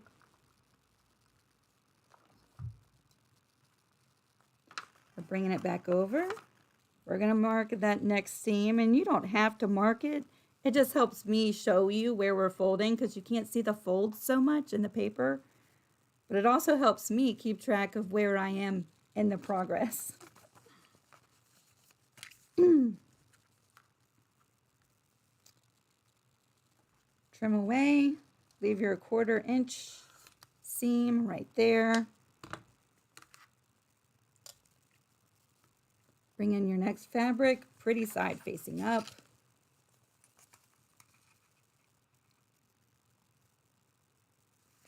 Line it up and sew that seam. Yes, this will be on my channel. You can come back once the video is processed. I do plan on putting some timestamps in the description box once the video processes and I have time to do that so that you can skip around in the video to see the different things that we're showing. But it will be on my channel, Lisa Capen Quilts, and you'll be able to watch it on the replay. And the pattern is available in the Etsy shop. But also, if you watch the video, you might be able to make these projects making your own templates. Miss Jadera, I am not using the steam when I'm pressing to dry the glue, not for this project. It's a dry iron. It has water in there, but the steam is not on.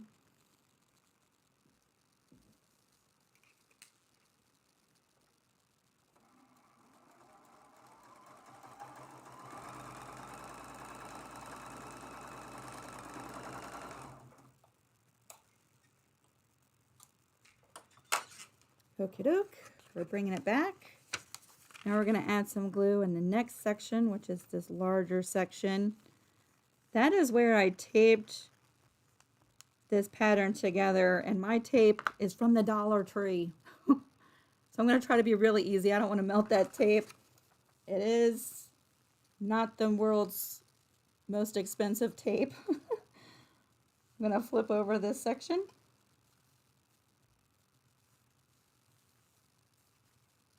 We're going to finger press that down into place, and I want to press that seam and then kind of skip where I used that tape and dry the glue right above it.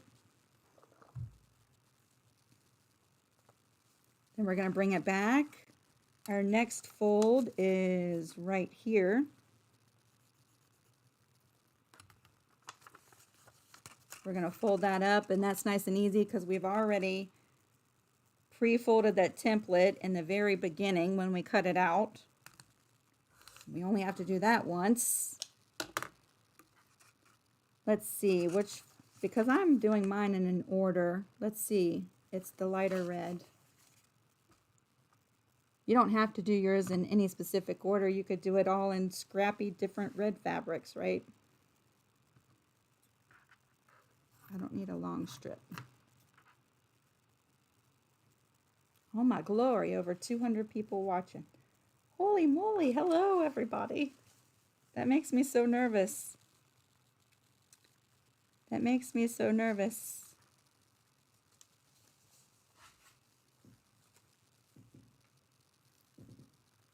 Oh, Sandy said, you're getting better at not catching your paper when you're sewing your strips. Me too. Thank y'all all for watching. Thank you so much.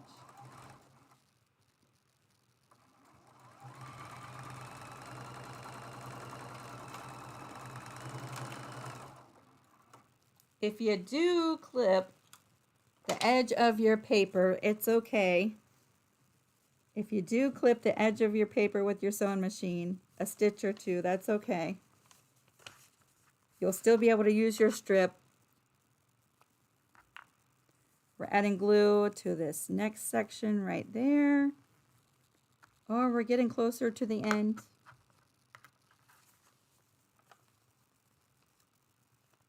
We're going to flip it. Finger press that and press and dry that glue. Press that seam. Thank you, Belle. Thank you so much. Thank you to my awesome moderators. Ooh, I didn't want to have to worry about the chat. Any craziness in the chat. That saves me so much stress. Bringing it back. I'm going to mark our next line right there. So you can see it's just a lot of back and forth. Flipping, trimming, gluing, sewing, repeating. Next, we're bringing in this one.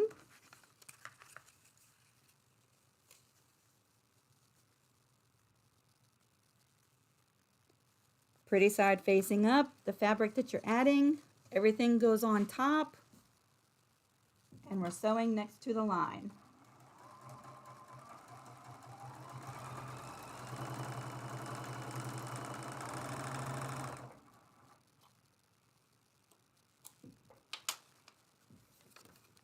Now when I go through, we're going to add glue to the next section. Can you, yeah, you can see that there. There we go. Flip it over. Just do a little bit of finger pressing and dry. Ooh, I feel like I'm going to lose my voice.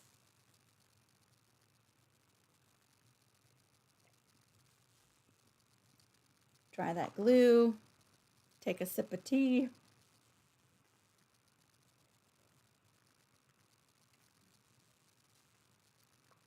Oh yeah, Sandra, come back and watch the replay. We did the mug rug the easier and less time consuming way. We're doing this pattern with the paper piecing portion for the placemat. So yeah, you'll have to come back and catch it on the replay. Dun, dun, dun, dun. Flipping, trimming. Which one are we adding now? The red.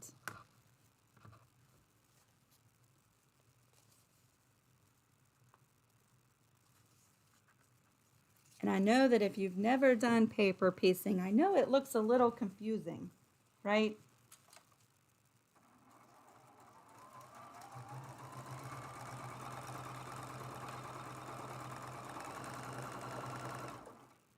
I want to encourage you, if it looks a little intimidating, I want to encourage you to at least try it one time, make one project with paper piecing and give it a good solid effort try, because I think even once you get past the method and the steps over and over again, I think you're going to actually enjoy it. I think you might like it. It's intimidating to try, but really it's super simple. It's just a lot of back and forth steps.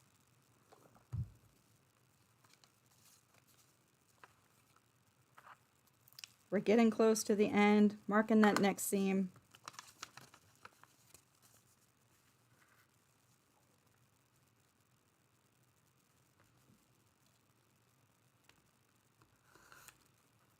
Cut that extra bit off. Let's see, we're using this one for the next.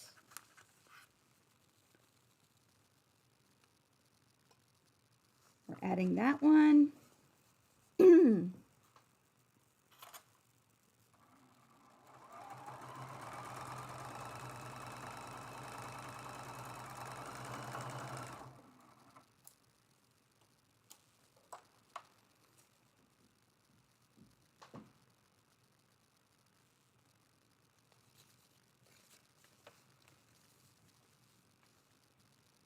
Adding the glue to this bigger section.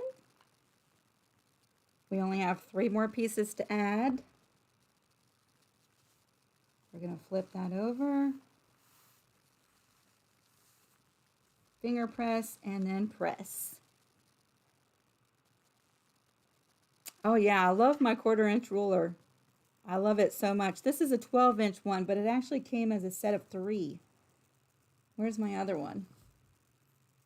I always use the longer one, but it came with this 6-inch one, and there's a smaller one somewhere. Where is it? It's like a 4-inch one. I use this one all the time. I very rarely, I'm too clumsy with my cutter to use the small ones, but if I'm just drawing lines, I'll use the smaller ones. I'm a little clumsy, shaky hands with my cutter, so I tend to use the bigger one. That's the next seam we're flipping over. But y'all have seen my great big straight ruler, right? For doing smaller work like this back and forth, this little 1/4 inch ruler is a great space saver. We're adding this one.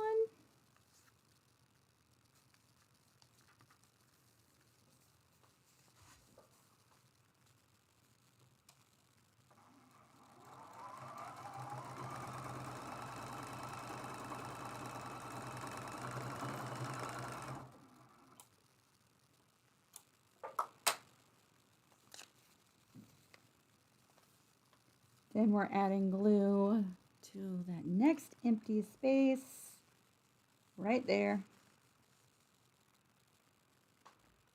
We're going to flip this right over,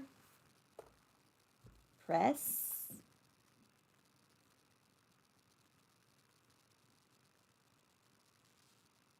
Diana, you said your husband says our quilt store is the crack store for quilted. I want to go to your quilt store. I want to go there. Marking that next seam right there.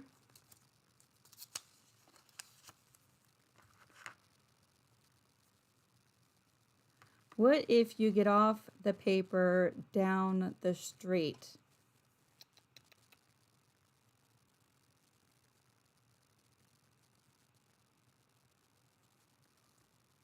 Trying to figure out exactly your question, Miss Connie, so I can answer it the best way. Do you mean not cutting the seam straight? What if it gets off? Is that what you mean? I want to make sure I'm... Sometimes I wish this was Zoom so we could talk back and forth, because I always have a hard time sometimes reading the questions and knowing exactly how to answer. Call me, girlfriend. Just call me. We'll talk about it. We'll have a chat about it.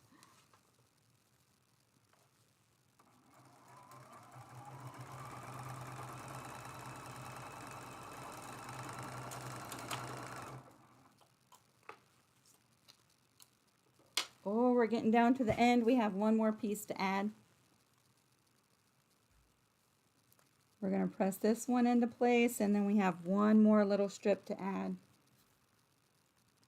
So, showing you this method, this is the piece for the placemat. The mug rug, if you do the paper piecing for the mug rug, it is smaller pieces. But because you're using a paper foundation to piece them, it looks like it is way harder when you're done with the mug rug. If you paper piece it, it looks so intricate. But just following this same method, you're able to do accurate, tiny piecing without a lot of hassle, and I love that.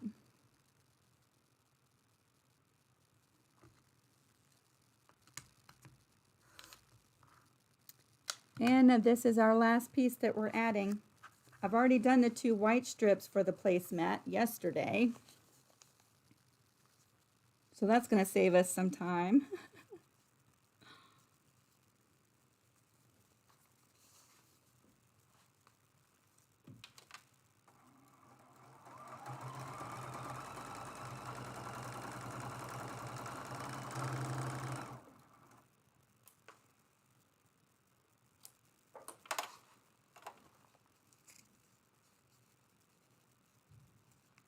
Dun, dun, dun, dun, dun.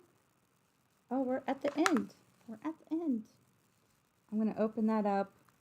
I am going to glue this piece for just a second because we're going to use the paper template to trim this up nice and pretty. We're going to flip this red section over and press that too.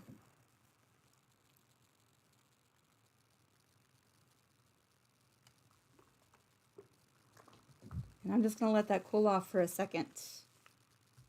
Get a sip of tea while that cools off. So that is the paper piecing portion. And I really love having the video here on YouTube because, like, I'm a visual learner. And when I see someone do it over and over again, and then I go do it, and then I'm a hands-on learner, learning that way. It's so much easier showing you versus typing it all out in words when I probably make it way more confusing when I type it out than I do showing you in a video. And then you have the video to come back to and revisit. You could have the video on right next to you while you're making it and pause it and do the next step, right?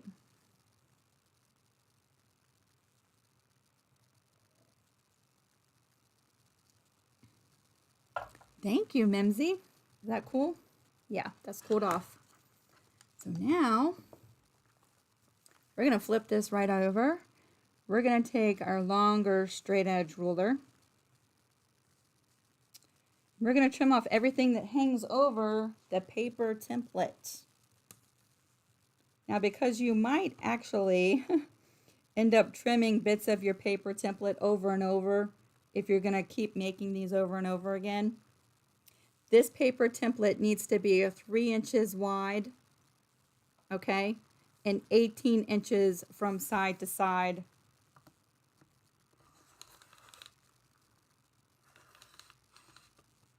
So if you're trimming off bits and pieces of your paper template, you can still use your template and not have to go through making another one. Just know that when you trim this up, it needs to be 3 inches, 3 inches wide and 18 inches long. And you could just use your cutting mat to square it up. Or if you're like me and you don't actually cut your template out nice and straight because you have shaky hands.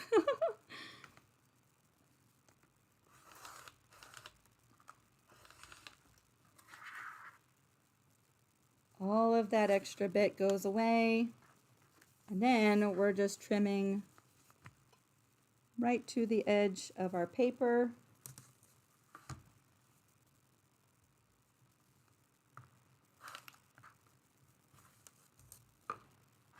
Let's flip it around. Thank you so much, Diana. Thank you so much. That's awesome. Yay, thank you. We're flipping this around. Now here comes my most favorite part of doing paper piecing. My most favorite part is removing the paper template from the back. You just give it a few little tugs like that, and it just separates from the paper. You might have little string residue pieces left on your paper template, and just like that, I clipped that edge. That's okay. My template's still there. And now we can reuse this template over and over again to make more placemats, right? We don't have to keep printing it off and cutting it out and taping it together. It's ready to use for more strips. So don't throw that away, just store it away. So here's the reveal. Scoot this over. Here's our finished red strip. Just like that. Isn't that pretty? I'll bring in the 2 white strips I did yesterday to save a little bit of time. And these are offset a little bit from the red one, just like that. And like that. Isn't that pretty? Nice and pretty seams, smaller pieces, but using the paper foundation really takes a lot of the stress of being so precise with your 1/4 inch seams, right? So now that we've done the paper piecing portion for these strips, we're just following the same exact, let me move this back just a little bit. The same exact method that we did for the mug rug. Oops, I think I need it. No, I didn't. I'm throwing stuff all over the place. Same exact thing that we did for the mug rug. Let's go ahead and mark our positions on the batting. I'm getting ahead of myself. Getting ahead of myself. Thank you so much, Hazel. Y'all are so sweet. You know that you do not have to do that, right?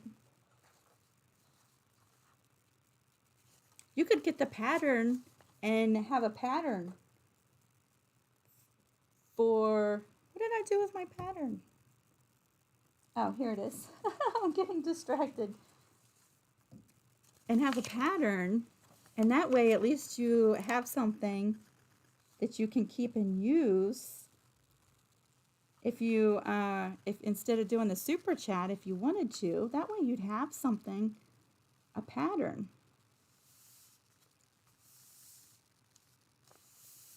So we're going to line this up just like we did with the mug rug. This is going to mark our sewing lines.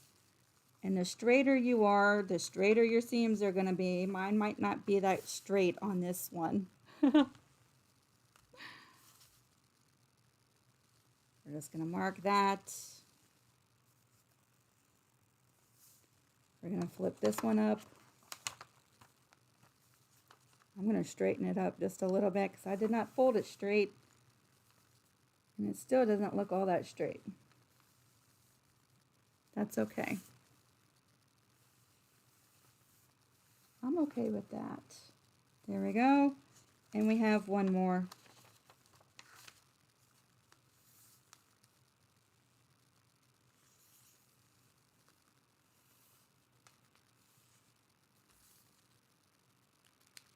So now we don't need the pattern anymore. We're going to take our glue stick. There we go. Yeah, that does not look straight at all. That's okay. I'm okay with that. We're going to put glue in the wider section. That's the section we're adding the blue to. Again, in the pattern, I did not give you specific measurements to cut this blue piece out. I want to encourage you to use up your scraps. It just needs to be bigger than the position we're adding it to by 1/2 inch on each one of the sides so we can square it up and trim it up when we're done, right?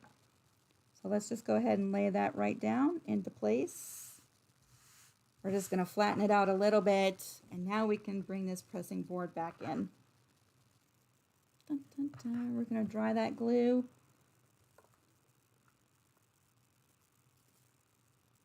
That's going to hold our blue fabric right in place to our batting.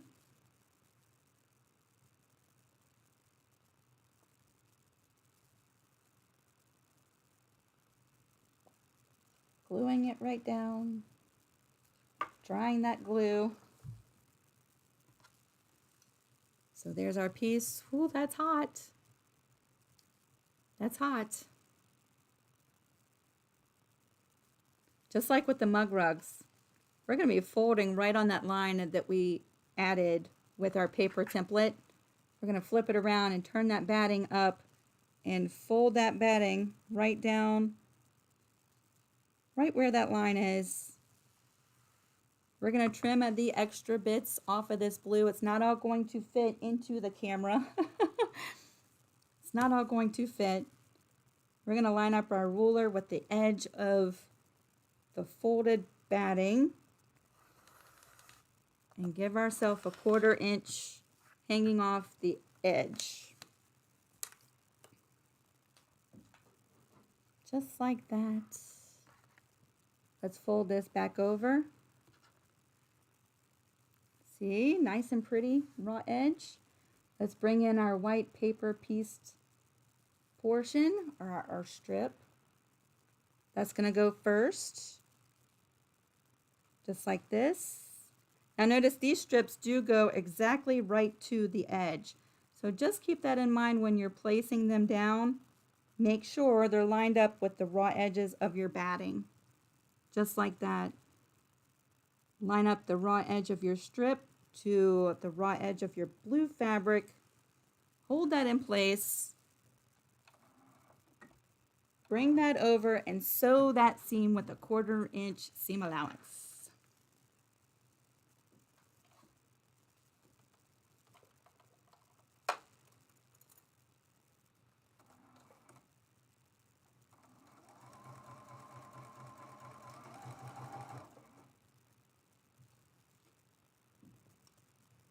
All right, here we go with the seam allowance.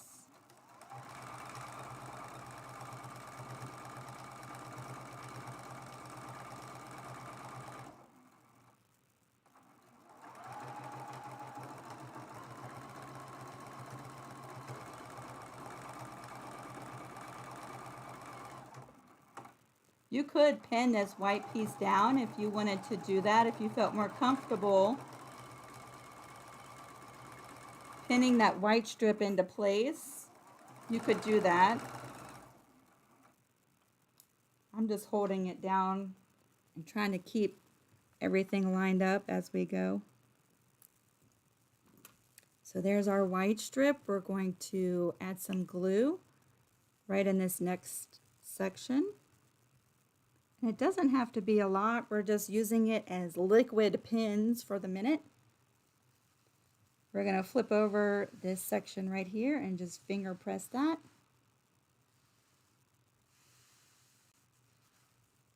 See how cool that is? And the strip is cut so that now it automatically has your 1/4 inch seam. So we don't have to trim that anymore. We're going to dry that glue and that strip right into place and press that seam all in one.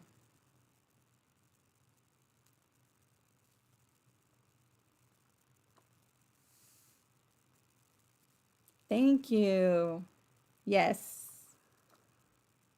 We're making a flag project. I thought about this while we were doing the Happy at Home blocks. I think I mentioned I was going to do a patriotic project coming up. I've had this project in my head for a couple of months now. So it's nice to actually have some time to sit down and make it. All right. So there's our white strip. Guess what? We don't have to trim that. We don't have to trim it. We're bringing in our red one. We're going to match up the raw edges just like this, and this, and that. You could throw some pins in there if that's going to help you hold that in place. I'm just going to bring it over. Be a little crazy. And we're going to sew this seam.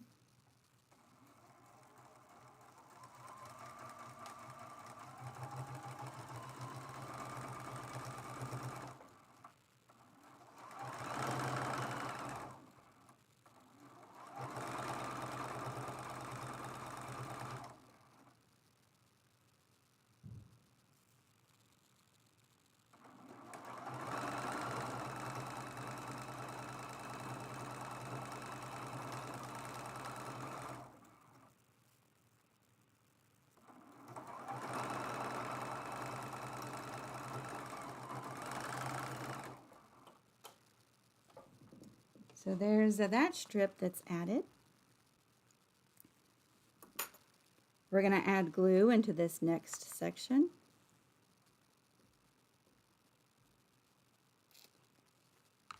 We're going to flip that strip over and finger press it into place.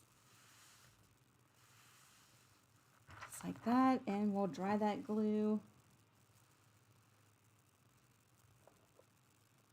Yeah, I think the paper piecing is time consuming. It's time consuming. but it's so worth the effort because I think that's so pretty with all the little seams in there.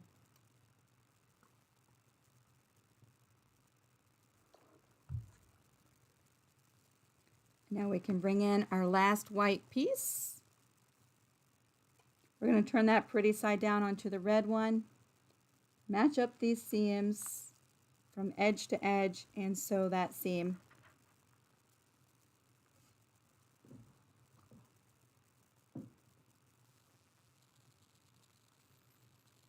Do you give to join Etsy? No, you can sign up for Etsy for free. It doesn't cost anything to create an Etsy account.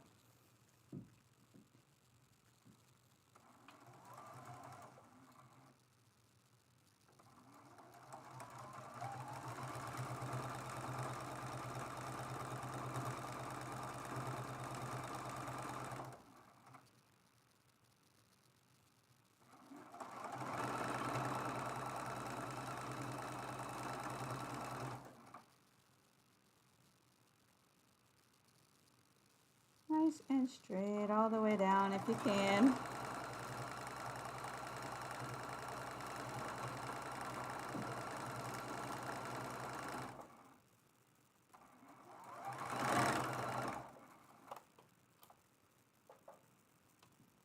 That's our last seam for the day.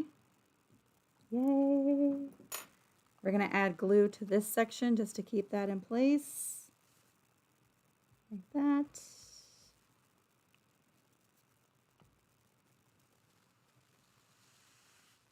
Flip that piece into place and dry that glue.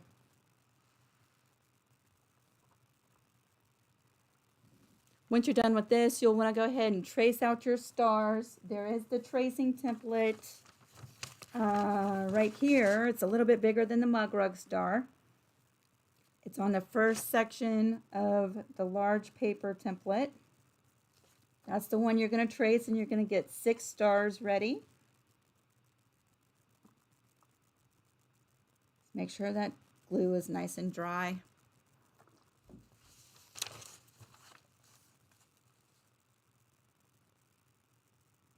Ooh, that's hot.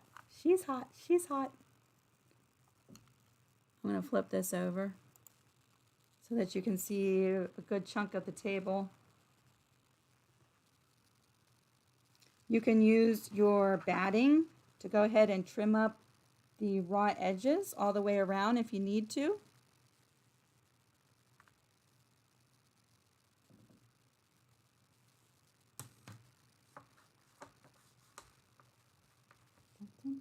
We're going to go ahead and trim off all of the extra little bits that are extending beyond the batting on the back side.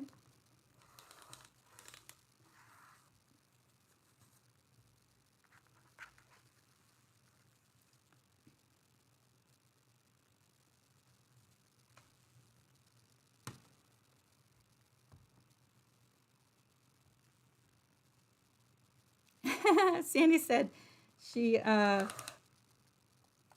traced the stars for the mug rug, and then she used the scan and cut for the stars for the placemat. Wow, what a difference. Thanks for the SVG files. You're welcome. I have shaky hands, y'all. I have essential tremors.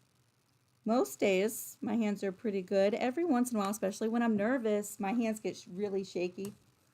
So yeah, cutting stars out, if you're cutting a lot of them, wow, the scan and cut just makes them so precise, doesn't it?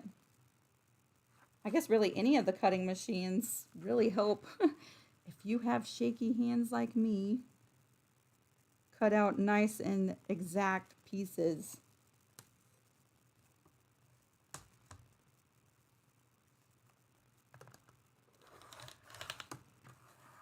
There we go. All of our edges are nice and clean.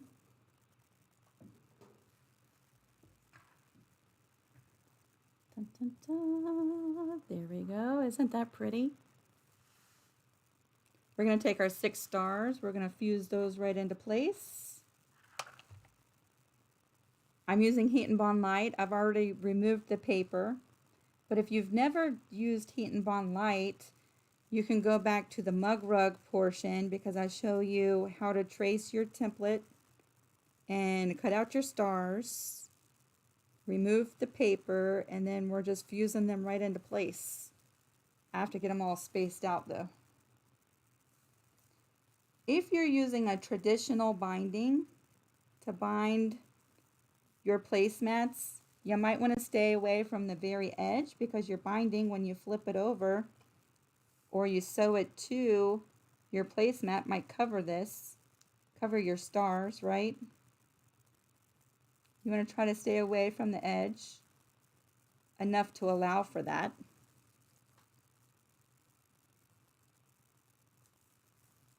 I don't know why I'm having a hard time lining these stars up. Focus, Lisa, focus. Dun, dun, dun, dun, dun, dun. Scoot you in, scoot you in. It doesn't have to be exactly perfect, Lisa. Scoot it in. There we go. I think that's good. I think it's a little too low. Hold on a second. Sometimes I can be a little bit too much of a perfectionist. Let's move that up just a little bit, and a little bit. Okay, we're going to hit that with the iron and just adhere those stars into place, and hopefully I don't move them around. Moving them over. There we go. Just going to place my iron right on there. Thank you, everybody.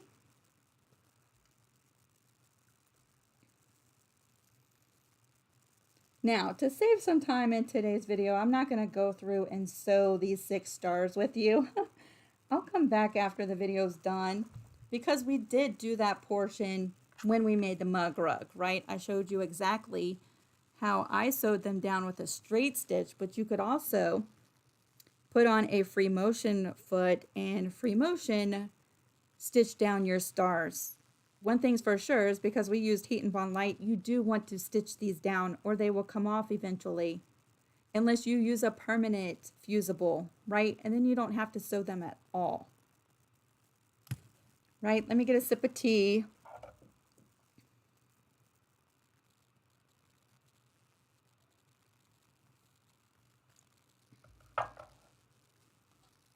Sip of tea. I have my backing fabric. This one I'm going to do a little bit different. So in case you missed the mug rug and you're coming back to watch the replay on that later, we cut our backing fabric. Let me pull those measurements out again. At 20 inches wide and 14 inches tall. What that's going to do is allow for you to center this and then use the extra on each one of the sides as you're binding if you wanted to do that.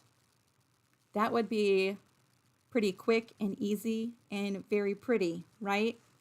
The little binding all the way around just like that. Isn't that pretty?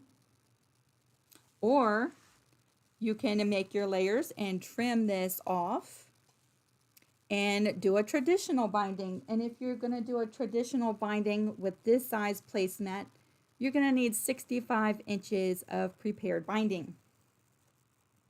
You could trim off all the edges and do a little finishing stitch like this, except being a placemat, you might want to wash these one day. I would do it really close together so that the raw edge doesn't fray so much, right?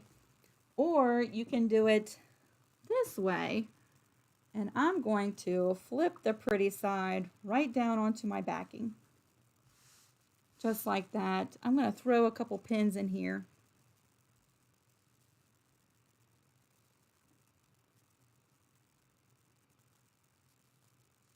Just a couple to keep that in place. Keep it from shifting. I'm going to bring this to the sewing machine and I'm going to sew a straight stitch, and probably you could do 1/2 inch away from the edge. I usually do 1/4 inch away from the edge, but you want to make sure you leave a gap big enough to turn this right side out. So let me pull up the sewing machine so you can watch me sew around the edges. This is another fast way that you could finish this project. 1/4 inch. Let's see. I usually like to leave my opening on the side, but that's just me. So I'm going to start over here on the edge.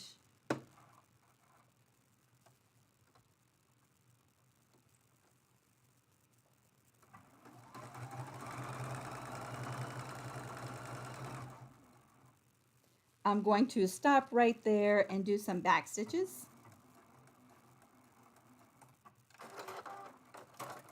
Break that thread and move down here anywhere, just a big enough hole to turn it right side out.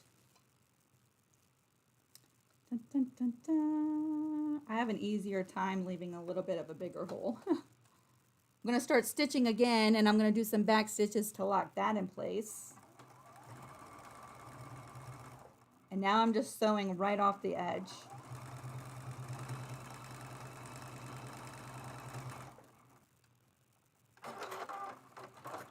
I'm going to lift my needle up and turn it, and I'm starting off the edge, sewing all the way to the other edge.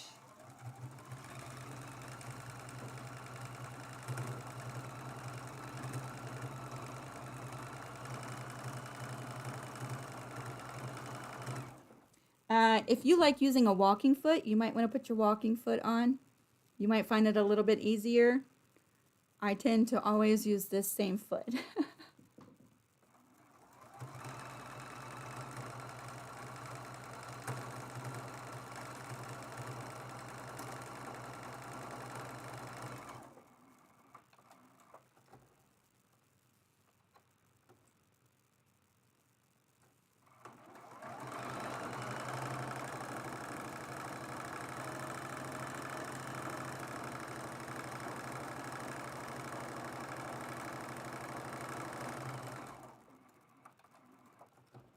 And we have one more side left to do.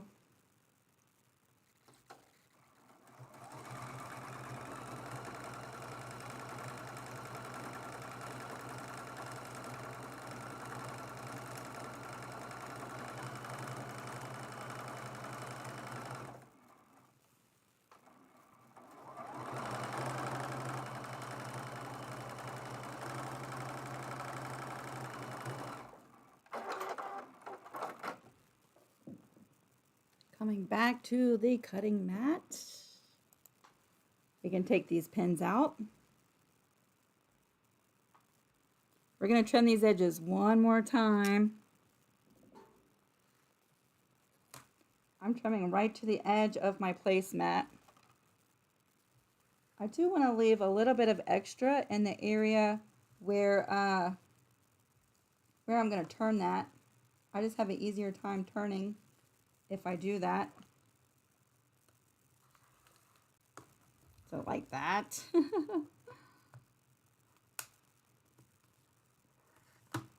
It just gives me a little bit of extra to tuck up in the opening. It gives me a cleaner finish when I do projects like this where I'm turning them right side out.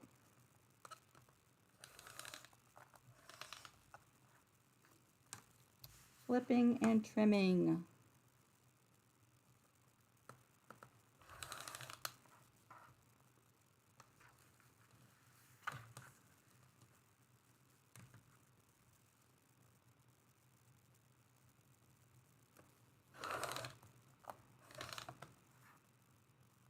There we go. I think that's the last trim for the day. I'll just leave all that mess right there. Now we're going to flip this right side out.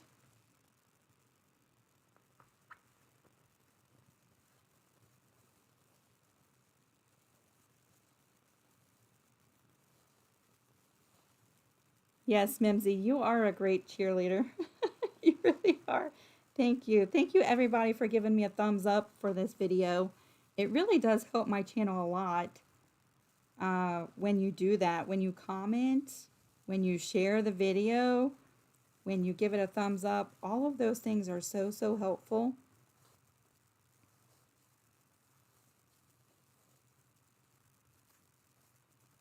This is my least favorite part of any project.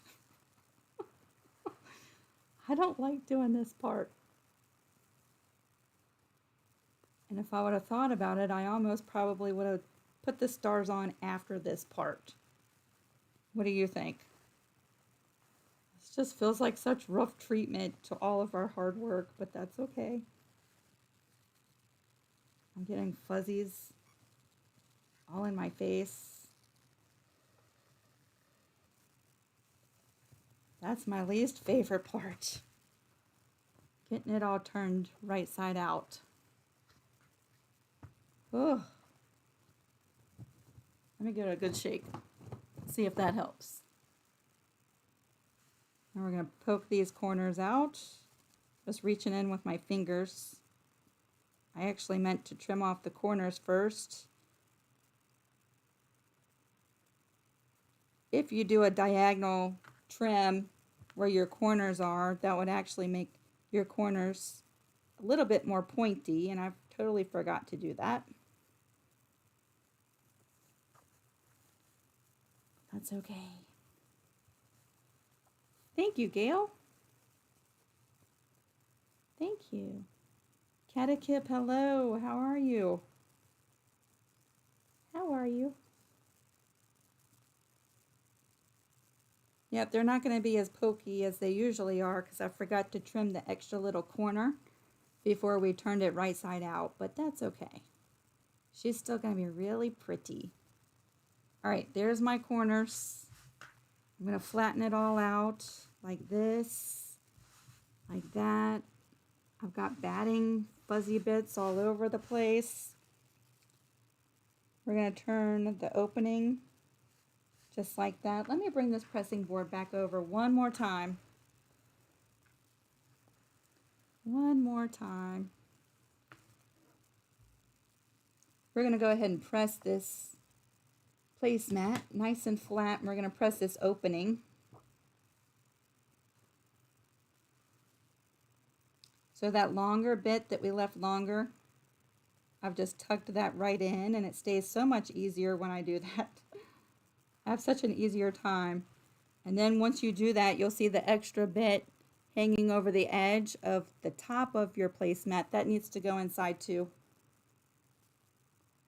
So we're just going to fold that right in.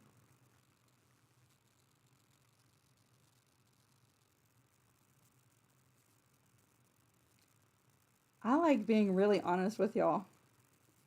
My project could be absolutely perfect up into this point. And this is usually when the messiest part of any project for me is folding in the opening when I do my projects this way. If there's any one part of it where it's a little messy, it's usually the opening. I don't know why I struggle with folding in the opening and pressing it. That's just me. Now I'm going to go ahead and press all of the outer edges of my placemat. Just like this. Like this. And at this point, you have a couple of options for sewing closed that opening. You could hand stitch it shut, or you could go around the whole perimeter of your placemat with a top stitch, just a straight stitch all the way around the edge of your placemat. Let's bring it in just like this. Goodness. There we go. There we go. You could go in and do a top stitch right close to the edge, and that would stitch closed your opening. At this point, what I still have left to do is to sew down the stars, but I'm going to do that off camera. If you missed the mugrug portion, I did show where I used a straight stitch, and it quilted my stars at the same time that I stitched them down to the front of the mug rug. So you can go back and watch that if you missed it. I'll do that off camera because there's 6 of them, right? So this is just another way that you could finish these projects, just like I showed you. But don't you think they're so cool? Paper piecing, no paper piecing. I like them both. This one's a lot more consuming when you're doing all the flipping and the trimming and the sewing and the gluing. This one, you could make a bunch of these in one crafting session pretty quickly. Pretty quickly. We're not having to pre-cut lots of pieces. We can use our scraps because we're foundation piecing. It does all the hard exact work for us. Right? Paper piecing and not paper piecing. I like them both. Are they going to fit both in the screen? No, they're not. We're going to layer. There you go. Layers. So, are there any questions? Are there any questions up until this point? Either this method or the paper piecing method. Maybe you have a question about the pattern and how you tape it together.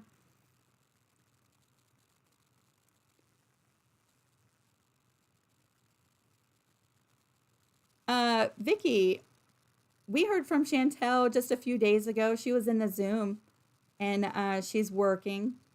And the last time I talked to her, it was hot where she lives in Canada. It was hot. She was hot.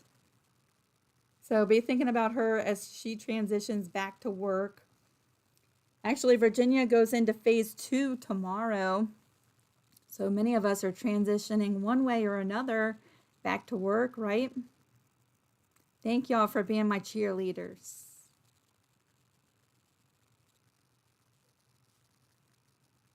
Mimsy, I appreciate you so much. I appreciate you. And the thumbs up is awesome. The thumbs up is awesome. And I do appreciate that. However, you don't have, you don't have to do that. You don't have to.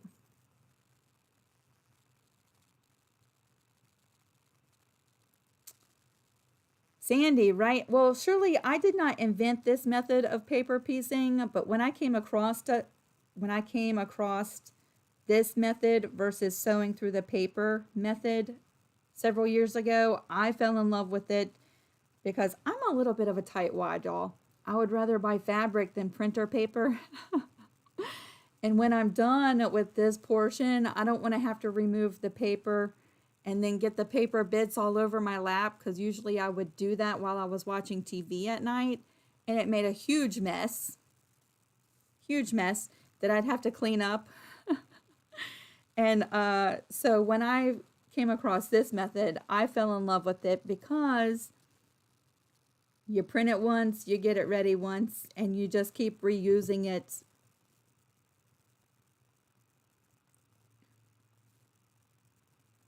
Vicki, I'll let Miss Chantel know that you were asking about her.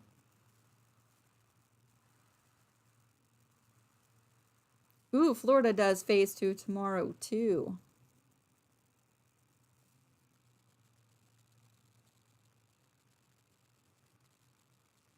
Oh, Carol, Chantel messaged you this morning. She is good. She just went back to work. Yes, just in time for 4th of July. Yep. What I like about this too is you could hang this up on your wall as a decoration, right?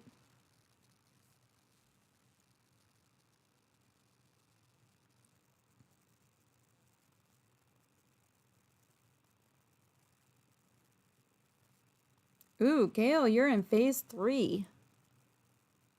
But the other counties around you are still in phase 2. Hazel, I am really careful. I would rather have the money to spend on some new paints or some markers that I haven't tried, or some more fabric, or maybe a pretty thread that I haven't tried, or maybe something that I know I'm going to be running out of. versus paper and thing, you know.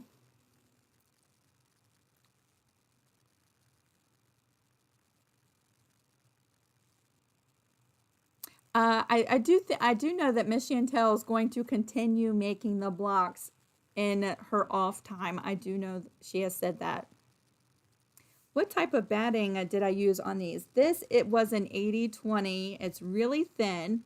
So it's cotton and poly 80/20.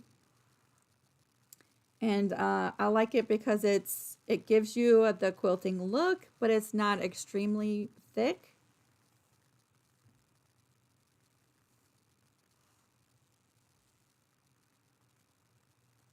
Thank you, everybody. Thank you, Vicki. Thank you, everybody.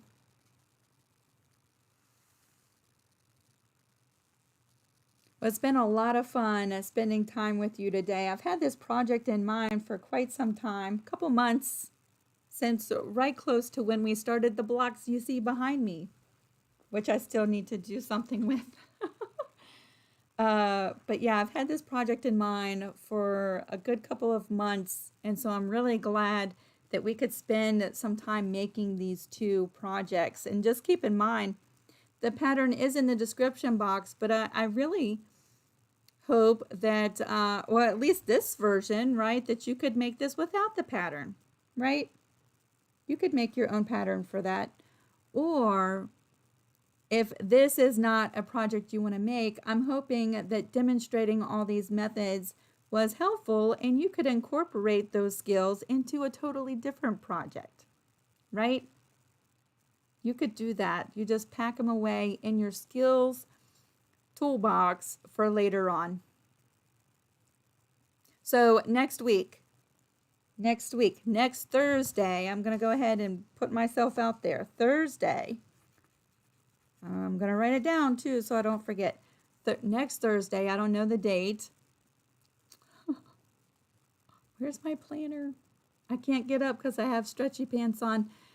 Next Thursday, 12 p.m. Eastern Standard Time, we're going to come and we're going to do some fun watercolor painting on fabric.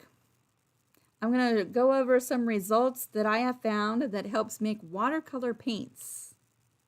You know, watercolor paints, the little palettes.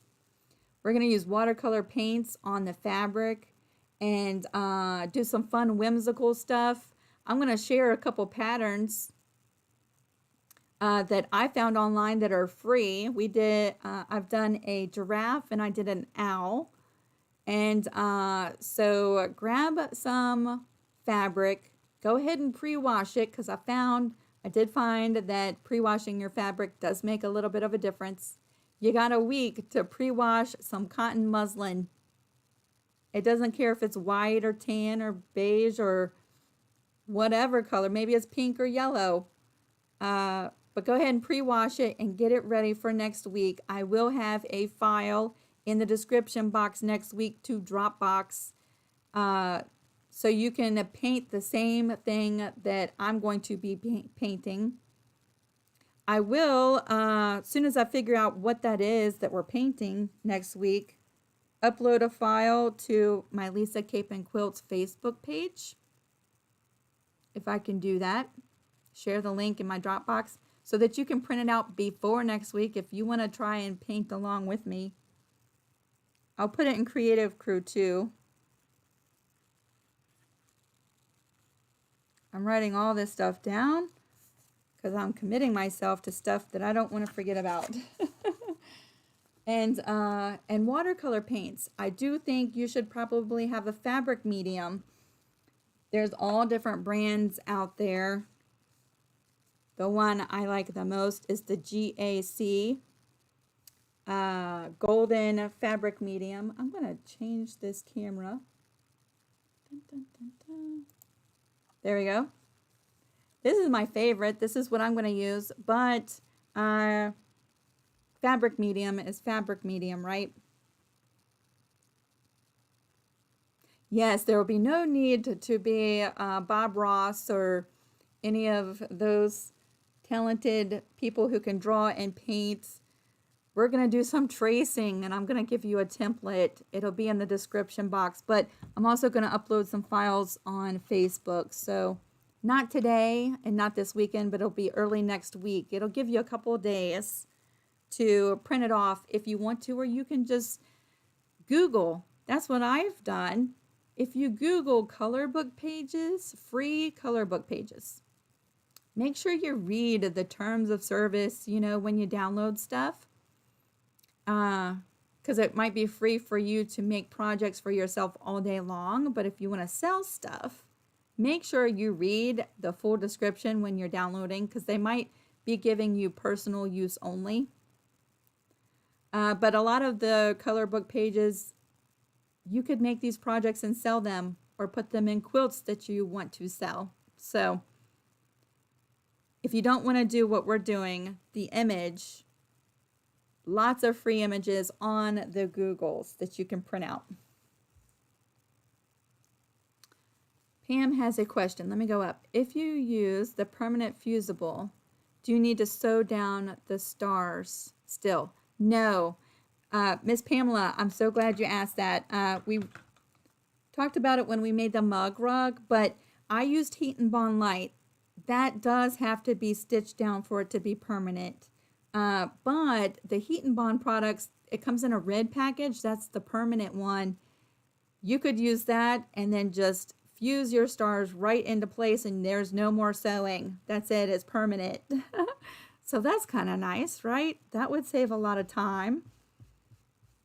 I just have not stitched down these stars because it's a little time consuming, and we've been here for a good while. But when we made the mug rug, I did sew these down. So if you missed that part, make sure to come back on the replay and revisit that section.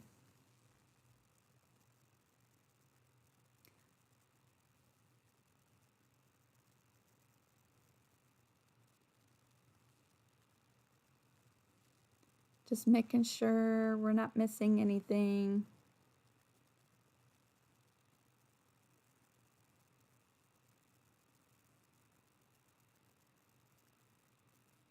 Dun, dun, dun. I think we're good. Vicki, I have not sewn all my blocks together. I said in the last video I was going to leave it up for a good week, trying to make up my mind for sure. I've just been looking at it. There's still only one section that's together. That's the one I showed you in the video. That little section there is together. I've just been staring at it this week. I've just been staring at it.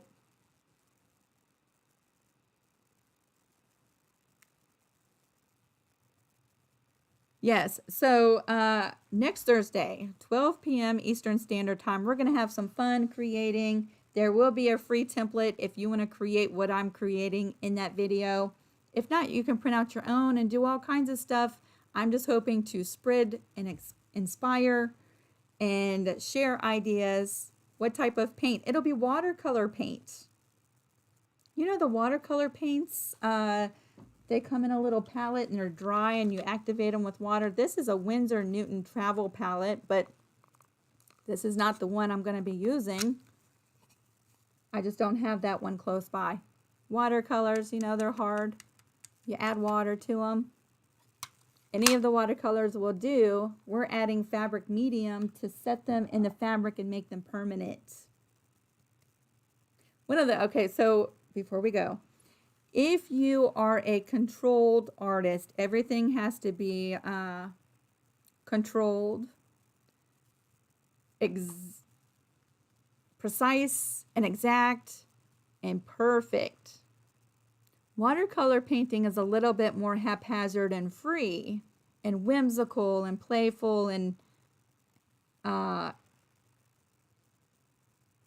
you'll have to experiment with it. You're either going to love it or you might not like it at all. Fabric paint tends to grab a little bit and not run as much, but using watercolors on fabric is really whimsical and soft, and watercolor, it looks like watercolor. So it's just another fun thing to experiment with if you've never tried it.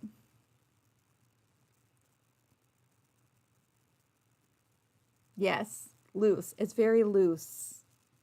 and whimsical. I wish I had my things next to me, I would show you, but stay tuned to next Thursday. And until then, I hope you have a really blessed week. I hope that you have been inspired. I hope you pass it on and inspire someone else. I hope you have fun creating. I would love to hear from you in the comment section if you're just joining in.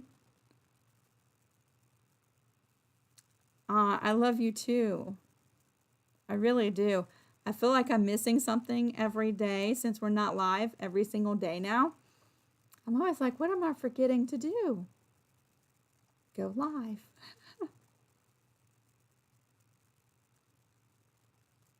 Yes, Sandra, you can trace your own pattern onto the fabric. Absolutely.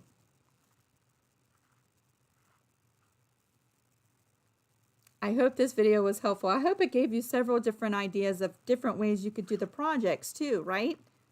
So many options, so many choices. I cannot wait to see you next Thursday here on YouTube. I'll see you over on Creative Crew Group way before then though. I love you so much. Thank you so much for spending some time with me today.